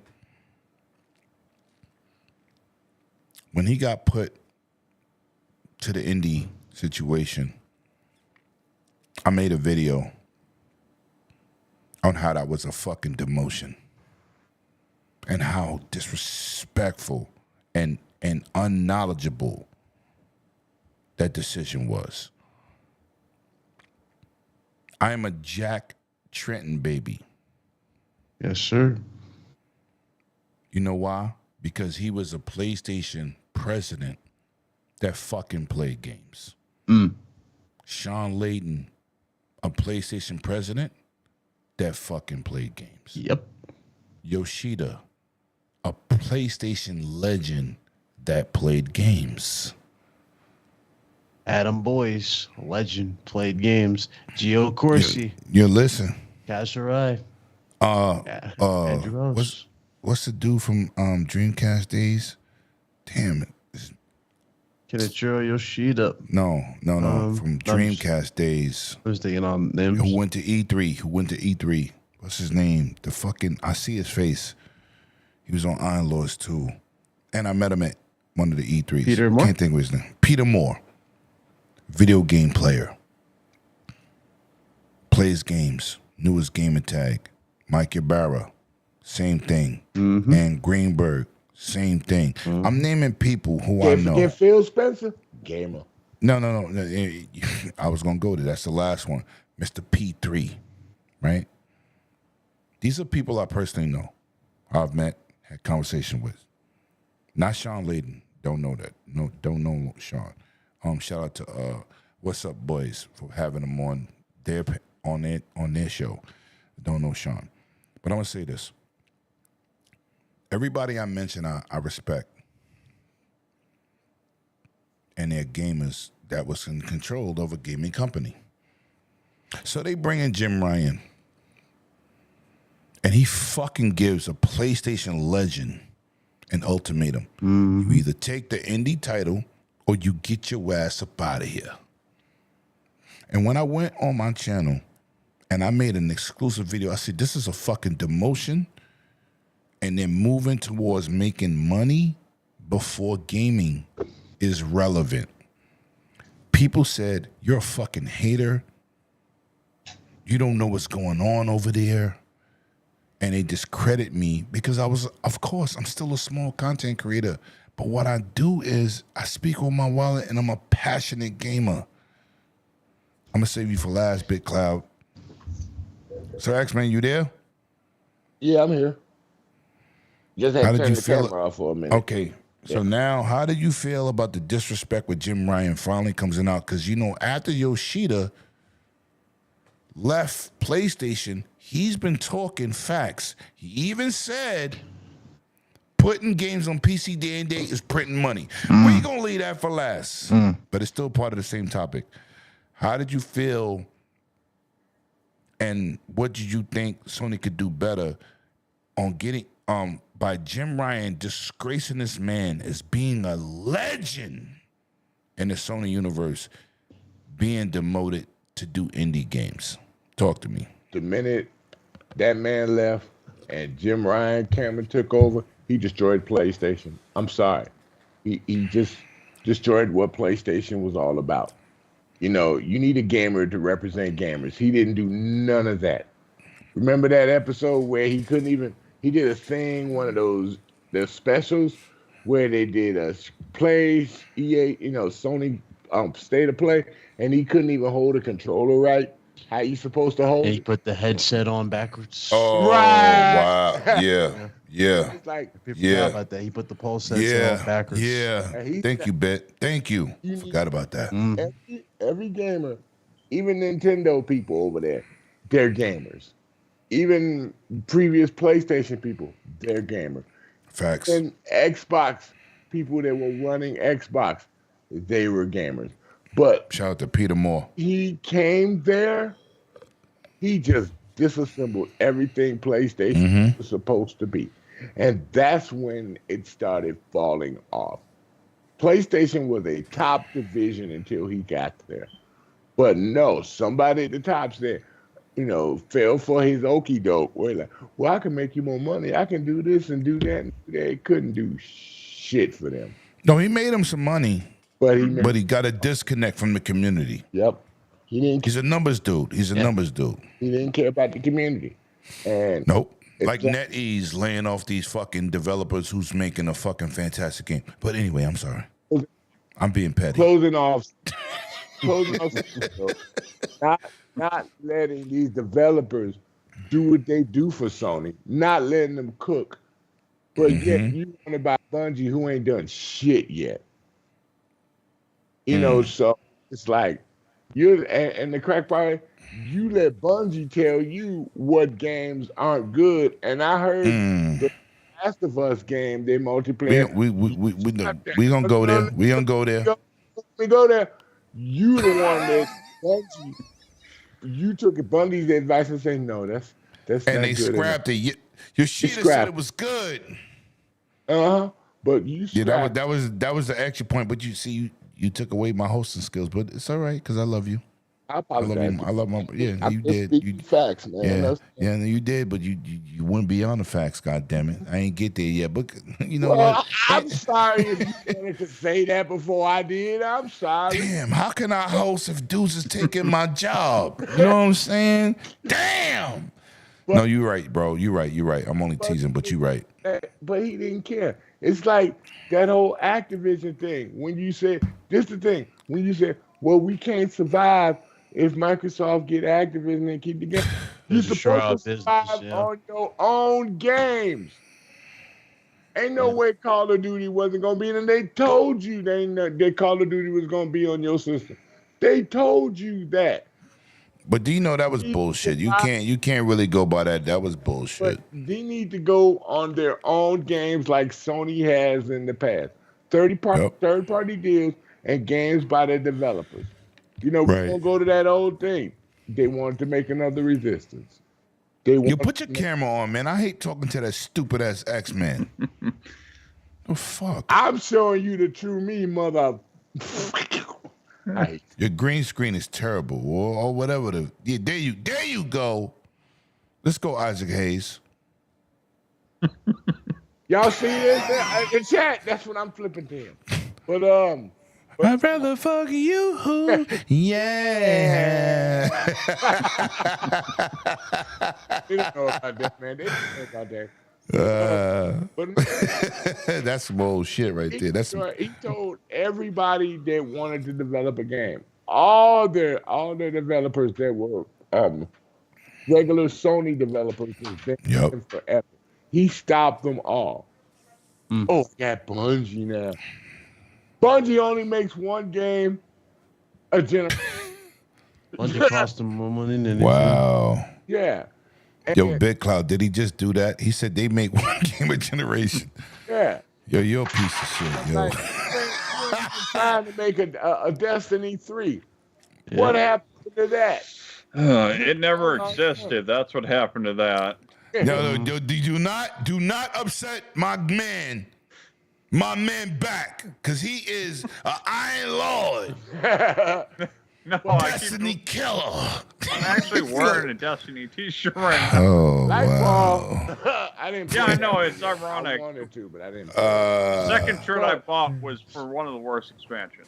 But don't bring up Destiny. He gonna be traumatized. He might not be able to talk. He might be like a deer staring in headlights. And for all the Jim Ryan hats out there that were saying back in the day, Jim Ryan gonna bring us some great games. Y'all got played. Y'all got seriously played. He was only in there for the money in their pocket Yep. from the profits that he got for cutting studios and not making money into games. He took that money to the bank and quit. Damn.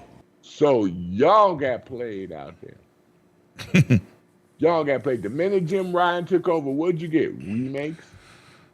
That no one asked for.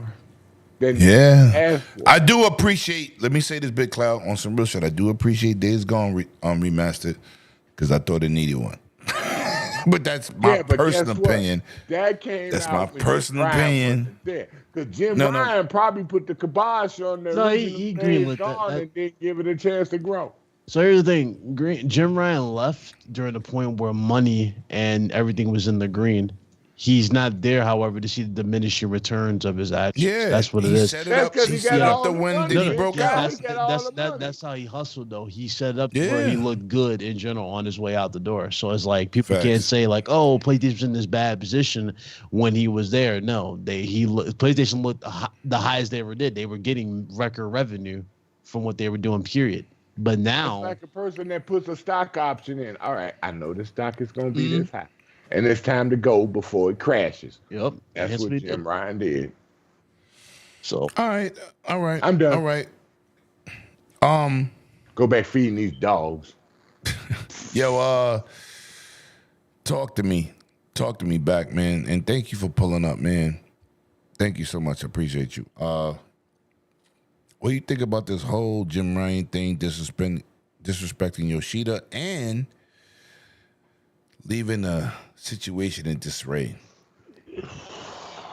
How would you feel? I mean, he said, just the way you guys are talking about it, I mean, it sounds like someone I'd rather have than Jim Ryan. I mean, like you were saying, I did give me a chuckle when the guy couldn't even hold a controller right. Yeah, he definitely was holding like this. Yeah. When the shit limp, he's on like this. Yeah, he was holding it backwards. Yeah. He didn't even have his fingers on the thumb. That's on the thumbsticks. That's what He had on the D-pad and one on the circle button. It's like, bro, what are you doing? Yeah, he's terrible. Yeah, but the way you talk about Yoshida, it's like, okay, this is somebody that I would actually like to hear from, because you need people who can actually talk to the fans and relate to them and communicate what you want your business to do and actually be more personable, who's actually putting, you need investors, you need guys who can talk to them, but we need to hear from people who can actually relate to us as gamers, because we're the ones buying the product in the first place. Facts. So yeah, as far as throwing shade at this point, it's like, who cares? You already got your bag, you're out the door. Yep. Okay. Big Cloud, talk to me. We demand more. It shouldn't be we, should be everybody. It should be everybody. That's the problem. The problem is that it's not everybody. The problem is everybody's so quick to make excuses and damage control. Yep. That's the problem. People try to go, oh, you don't know it. You don't know how it works behind the scenes. Like, dog, I know basic shit, first of all. you know when someone's been demoted versus someone's been taking a promotion or willingly take something. So why are we acting like, you know what I mean? Like, why are we acting dumb like motherfuckers? So how are you feeling? Talk to me. How are you feeling? I mean, the whole situation. So I knew something was odd. I knew something was odd the moment he fucking was leaving. Number one, we knew something was odd the moment he said, after 31 years, he's calling it quits. But I'm like, why? You know? Gotta be something behind it, right? Right. You're literally, when people think of PlayStation, people say this is corny, but this is literally the facts. When you think about PlayStation as a late, you think of Shuhei Yoshida. He literally is the heart and soul of the company. He's the last man standing at the end of the day. Not only that though, that dude is your childhood personified, walking around. That guy. Yeah, for PlayStation. he's a legend, Just right? like Jack Tritton. Jack Tritton is like, we call him You're Uncle my Jack. favorite. He's like Uncle Jack Yep. at this point. Yep. That's literally Yep. the dude who inspired so many people, not necessarily to look at gaming even bigger, but to want to chase this shit in terms of covering it. Remember that lady that they fired, literally Cloud, was that was bigger there for 30 years? Nah, but nobody's like Jack Tritton, No, bro. Jack Tritton was Jack is like bigger Phil. than life, so to speak. Yeah, that's how he was a juggernaut, bro. Yeah, him and his When he Crash came Bandicoot out- commercial. Oh, Listen, when this motherfucker came out on the stage, and you can look this up, you can look back at this, especially E3 at its hype. Look at the reaction Sean Layton got when he started to get into his own when he started coming on the stage. Yep, And they yep, compare that yep. to Jack Tritton. It's Yep. night and fucking day. Yo, Jack Tritton's not even close. presence told a story. People stood up and Astronomical. clapped. Astronomical. People were crying because that was their first time seeing this man in person, getting Yep. excited for the announcements in general. That right there, that dude is... He'll always be He's one a of my legend. idols. He'll always be one of my idols Yes, when it comes yes, to gaming. yes, sir. So when I hear Yes, sir. Shuhei Yoshida's leaving, and mind you, and I know and Shuhei Yoshida's not dumb. He knows No. the community is pissed off with the PlayStation 5. He knows this. But he's respectful. And remember I said it, Lim, when he said he was going. Remember how he wasn't necessarily shutting up David Jaffe? Yep. When Jaffe's like, yo, I know you're not going to be this, that, and the third. I know you're not going to say it. Right. But I know damn well they did you wrong, blah, blah. And he was like, Yeah. thanks, Jaffe. I'm like, damn. Yep. Yep. Yo, listen. Because a simple guy of his status, remember, he's classy as hell. He would have Yes. simply said, listen, I appreciate you, Jaffe, but no need for that. No, Nope. he knew for a fucking Yeah. fact that shit was off. And people was looking at Jaffe like, why are you trying to start shit? He's not starting shit. He can No, read a he's fucking saying room like the yeah, rest of us listen, can read right. a fucking room. The And I don't. problem... And you know what's crazy? I do not agree with Jaffe. And I don't agree with a lot of shit Jaffe says. Do I Right. appreciate what he's done? Absolutely. Is he a legend? Of course, yes, of he course, always will yes. be. But do I But agree with that don't mean everything you that gotta fucking agree Jaffe with says? every Fuck opinion no. he says. But I'm gonna say this. I had said this on Wise show last night, and I said, I don't claim to be an insider, but I be outside, right? And to hear this dude talk behind the scenes, you go, yeah, whatever, motherfucker, right? Yeah. But when you do a Greg Miller show and you spill the beans, Yep. and you start talking articles and saying, yo, PC is like printing money, or you saying Xbox Way is the new vision of gaming because this is why, or when you start breaking down certain aspects because you're not under embargo, you don't work for them. Yeah, no, I was you're getting to that. allowed I was to getting be to that. you. It's funny because I'm sorry. for the longest time, we've been saying this. You know, we've been breaking this shit down, systematically breaking this shit down now, especially when you got budgets and you got games that are coming out here and Shuhei Yoshida doing his damnness as to be a PR guy, which is not even his fucking job. His Nope. job is to oversee indies. To be He's the doing his boss. damnness. Right. His job was just to get the games out there and put it in the public's perspective. Now it's up to the PR teams of those said teams to sell it. But again, And promote he it, was, right. He was doing his damnness to help. So when you got games that are so well received and they're only doing 1 million, 1.5, you don't think Shuhei Yoshida's looking at this and reading the writing on the wall and reading the room saying, like, listen, you know, it's clear as day that the people who gaslight me, who gaslight this product, aren't buying the shit the way they should be buying the shit.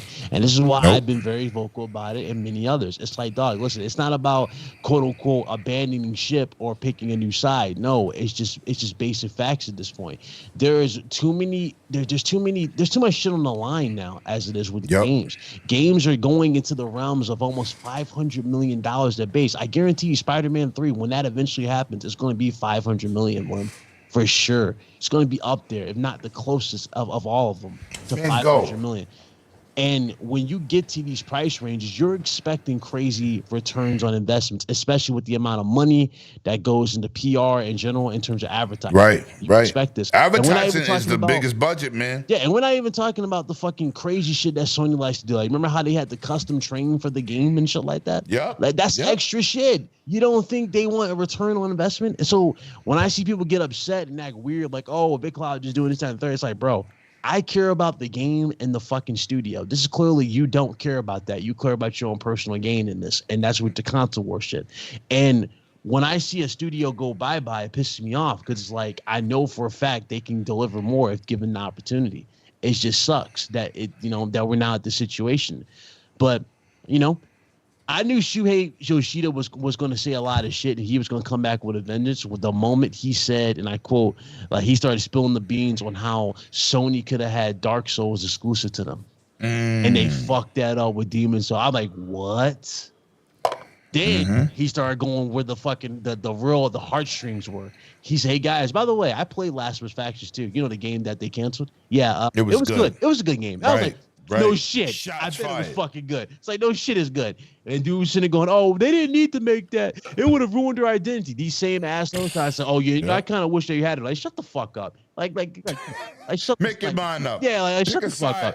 up. Pick a side and stay there. I was it would have ruined them as a studio. No, the fucking win. Shut the fuck up. If they can make an amazing game like Last of Us Part 1 and have multiplayer tacked on, mind you, that wasn't even well thought the fuck out all the way. Yep. They couldn't do the best of it, number one, with more ambition. With more ambition and focus and time. Right. And give you a proper story on top of it. Remember, it was supposed to be set in an Elseworld type of story. It's Chicago. They could have did something completely different, kind of like Fear the Walking Dead with the Walking Dead license. That's why I thought we were going with it, Lim. See what I'm saying? I thought we were going to something like that. Yeah. No, cancel. Facts. So it's like, and they could have built upon that too with the TV show. You see where I'm going with this? You could have done more with the license just off that alone. But no, dudes are pathetic and they don't want to hold this company accountable, and it pisses me off. And it's like, I'm glad to see Shuhei Yoshida release all the fucking info. And one of the biggest things that people were talking about, oh, the PC community don't buy PlayStation games. He flat out fucking said that, number one, it don't cost shit to put these games on PC. That's number one. That's what I said. It's x86 hardware. x86. I've been preaching it for about a architecture. year now. I don't understand what people. This is how you know dudes. It's not a big right. It's not a big That's why I don't. Translation. It's not a difference in hardware. It's x86 hardware. Dudes will harass the hell out of me. Like, yo, how about a debate? How about you get the fuck out of here and learn and educate yourself? Like, no, how about you? Like, bro, if you don't know what x86 is, I don't know what to tell you. I'm not arguing. I'm not spending my time with it. Stop talking to me. Like, just stop talking to me. x86 is PC architecture. That makes a PC the PlayStation PC. Hate to break it to you. Guess what? PlayStations have been PC since PlayStation 4. Easy port. No, but the thing is, port. PlayStation has been a fucking basic PC or a laptop since PlayStation 4 gen. Facts. And people are just now realizing this now after what Shuhei Yoshida said. But here's the other funny thing about it too. He also said that it's like printing money because these games sell. Guess where they don't sell? And Yoshida didn't want to tell you this. He didn't want to hurt your feelings. But guess where it's not selling? After it's been out too long. It's not selling in PlayStation the way they should. He didn't want to say it. He did not want to say it. Somebody shut his mic off. He's preaching the fact. And then the thing that killed me. And I love this. I did a video on this, Lemon. People were pissed off, but I had to say it. Dudes lack comprehension skills. He flat out said in the report where he was, or in the interview with Colin Moriarty, where he said, yeah, we're trying to grow in the U.S. and China markets. Dudes try to cut that he said the U.S. market, try to say, oh, he's only trying to grow in the Chinese market. I'm like, are you fucking stupid? They're gonna regurgitate and Chinese market. These are, he didn't say no day and date and all that. What are you talking about? In order to grow in the Chinese market, you have to go day and date with the releases in PC. Facts. The Chinese market is not going to adopt consoles. It's not going to work. That's not the ecosystem. And also, how do you branch out in the U.S. with consoles when you already got a straightforward, straight shot to the top, with Microsoft not really being competition with consoles in general, and you only got 75 million? Again, it's not about the hardware sales for Sony. They don't even make the most money back from those. They make their money back from software. So that's the fact that, and that's why Hiroki Totoki has been talking about improving their sales margins in terms of their software. That's how you go about it. That's where their most money is. So how do you get the money back? You have to go all in with PC. That is why they're giving incentives for PC gamers. That's why they removed the online login requirements. That's why Sony is flat out catering the PC now, because they know damn well they need them. And by the way, the whole no day and date thing, just to destroy that even further, Lost Soul aside, was day and date in PC. It's a couple Until of them Dawn from that show. was day and date in PC. Their biggest game for last year was day and date in PC. What are we doing here? There are multiple games that are day and date. The whole wait. Well, he said 1 to 2 to 3 year wait times. What was the last game we waited that was 3 years for PlayStation 5 to come out to PC? Mm-hmm. All these games have been within a year, and it's shrinking.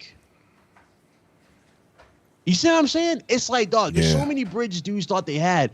They don't even exist. They already been burnt. They don't exist.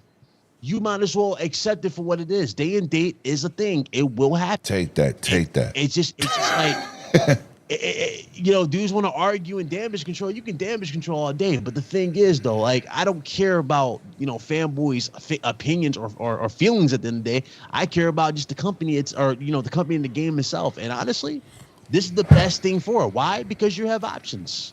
At the end of the day. Facts. And there's nothing wrong with having options. Dude's like, oh, it would devalue the console. How is a fucking game that is only selling 1.5 million on a platform that has over 75 million consoles? How is that game you gonna stick with that number? Day and date and PC going to hurt a platform in general? Yeah. We don't even need to stay with that game. We can go with Stellar Blade, 1 million. That was the biggest game. Oh hell, we can go to a game that the last exclusive they got from Square Enix, Final Fantasy. What was it? 2 million. Facts. So what are we doing here? These games are not selling the way they should be sold. They're like, oh well, what about God of War? What about God of War? God of War is an established franchise. Yep. How many God of Wars are you going to see and try to sell? Facts. You know what I'm saying? Oh, what about Last of Us? Last of Us as a collective unit, yes, has sold about 30 million as a collective unit altogether. Over 2 generations now? Yeah, like that's 30 million. Okay, cool. Fine. Guess who does that in one generation? Nintendo. Yeah, because Days Gone Remaster is going to sell good on PC and console because it's going to be released day and date on PC. Hopefully. I doubt it's going to sell that good on PC, to be honest, because they already got the mod for that. They can just make that shit. They ain't going to buy that shit. But listen, man. So that's the end. Just to finish. But as far as that whole situation is concerned, it's like, dog, like, listen, it's not, dudes want to be weird and act like it's territorial. There ain't no territory to argue for. Number one, because exclusives are not doing shit like it used to before. It's an old margin.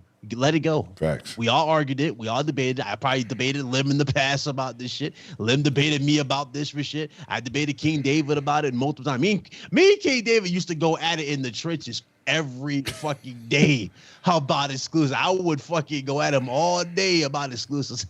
And look at us now. We're like, bro, who the fuck cares? You know why a lot of us have changed our perspective? Well, number one, we got to know a lot of these developers. Number one, we know the business. They know us. That's a fact. We're chill with a lot of them. You know what I'm saying? That's a fact. Dudes think I'm wishing doom upon Housemarque because I want their game to go to PC, even though I've interviewed the sound engineer for Returnal and I'm good friends with him and the people at Housemarque and I talk to here and there. They know me. They know what the fuck I want for the company. So that is the same thing they want. So it's like, dude, let it go, move forward, and embrace gaming. If you can't do that, then fuck it. I don't know what to tell you, but it is what it is. It's an old margin, man. It's done. And dudes need to understand that and just move on with their lives. I mean, Bat, do you agree? Or you disagree? I mean, hey, just gotta... I mean, they gotta do what's best for them at the end of the day, regardless of where it goes, regardless of how people feel. I mean, I've been on both sides of the fence, also arguing between the whole 30, 60 FPS thing. And half the time, some developers are better at it than others, whether they can chalk two different performance profiles, which think they'd be better at it, especially if their game lines up on PC. You got so many sliders. So, I mean, at the end of the day, yeah, it's going to go wherever it's going to go, regardless how anybody feels or argues. So, I mean, it'd be interesting to see how this all plays out at the end of the day, especially going into next gen. What are the consoles going to look like? Are they going to have disk drives? Does it even matter? I mean, yeah, I don't even think it'll matter. Yeah, it was the weirdest thing when I built the PC a few years ago. I was like, oh yeah, I never really thought about it. There is no disk drive or it's hard enough to find a disk drive you can get for a desktop PC if you're going to go out building one. But yeah. All right, let's do our outros, man. Big Clout, back. Where can they find you? Yeah, you can find me at Back from Dead 1 on Xbox, PSN, and all the other places on PC, and Back from the Dead 1 on all social media. Okay. Mr. Big Cloud, Legendary One, let's go. Yes, sir. Big Cloud Gaming, YouTube, Twitch, Twitter, you name it. Make sure you guys go follow me over there. If you guys want to link to my channel, I don't know if I'm a mod. I probably will put a link, but hold on. Let me see if I can put it for y'all. Are you a mod? Let me see. I'm not sure. I don't know, because I don't be on YouTube on my thing, but if not, I got to make you a mod, because... Hold on. Yo, Big, click on this, back, you're a mod, right? Oh, maybe. I don't know. Yeah, no, I'm not one. I just put the comment, though. All right, my bad. I'll make you one next week. My bad, bro. Yeah. No. Tell them where they can find you. Finish up. Yeah, no. My bad. Big Cloud, YouTube, Twitch, Twitter, all that junk. I appreciate it. Everybody hit that like button. Enjoy your weekend. Play some games, and y'all be safe. Yeah. Sir X-Men, man. What up? Always a pleasure to have you, man. I love my senior I'm citizen. here every week, bro. You hit my quota. You call him the senior citizen. Ouch. Dan, that's a little ass pinky finger. Where can they find That's you, not bro? a pinky Besides finger, here? mother. No, the green screen's wiping out all your other fingers. He's trying to say Find me on Gaming After Dark with Newcomb and the rest of the crew on Tuesdays at 8:30 p.m. Central. And then I'll be back here next week with this nutball down here. Oh, from you New skipped York. one. You skipped one. I was about to say Wise. Sometimes I don't feel like coming on Wise, but don't do that. And it's not in the order. Leave it alone. Let me be me. Damn it! But nah, you can catch me on. Thank you, Umbra. Appreciate you. You can catch me on Wise Gamer with his football team. 9, 12 people. And having fun. All right. On Fridays at 5:00 p.m. Central. All right, first of all, let me shout out the whole chat, man. Y'all been absolutely amazing. We had over 202 people in here, over 5 different platforms. And I'd like to give some respect to Becky with the good hair has showed up. Shout out to Becky. That's RSJ Fan 005. She need to change that shit, because that shit don't even... Nobody wants to say all that. Facts. But listen, man, we'll see y'all next week. Listen, my birthday weekend, I don't know if I'm going to do a birthday stream, but I'm taking some birthday super chats for shots. So I'll let y'all know if we're going to do a birthday stream. And they're going to pull out that crown back fast. Yeah. But I'll let y'all know next weekend is not my birthday, but the week after will be my birthday. I'm having a big fight party next weekend. I'll let y'all know what we're going to do, man. I'm going to try to fit everybody in. Being that we go so late, I got a fight party. I don't know if we're going to do something on the 1st. I don't know. So I'll let y'all know, man. My club downstairs, it's crazy. We're going to be lit. You still got to enjoy life, man, sometimes. Yeah, but I enjoy this too. But we start at 6 and we go till 9. And tonight we passed that, but I'll let y'all know during the week we're gonna do. Maybe we'll do another pop or something earlier. I don't know, but thank you, Spawn, for that great show comment, man. Thanks everybody for pulling up. Fucking panel. Of course I respect the fuck out of all 3 of y'all, man. And shout out to Super G, shout out to Scrub Nose over there working. Bloody Knuckles. Akumu, you already know what we do, man. We out there. We trying to put boots on the ground, give y'all good content. I appreciate everybody, man. We will see you in the next one. But the next 2 weeks might be a little difficult, because next week is going to be a fight party, and the week after that is going to be my birthday weekend. So, well, the whole month of March is my birthday, but it is what it is. You already know. See y'all next time. Let's go fast.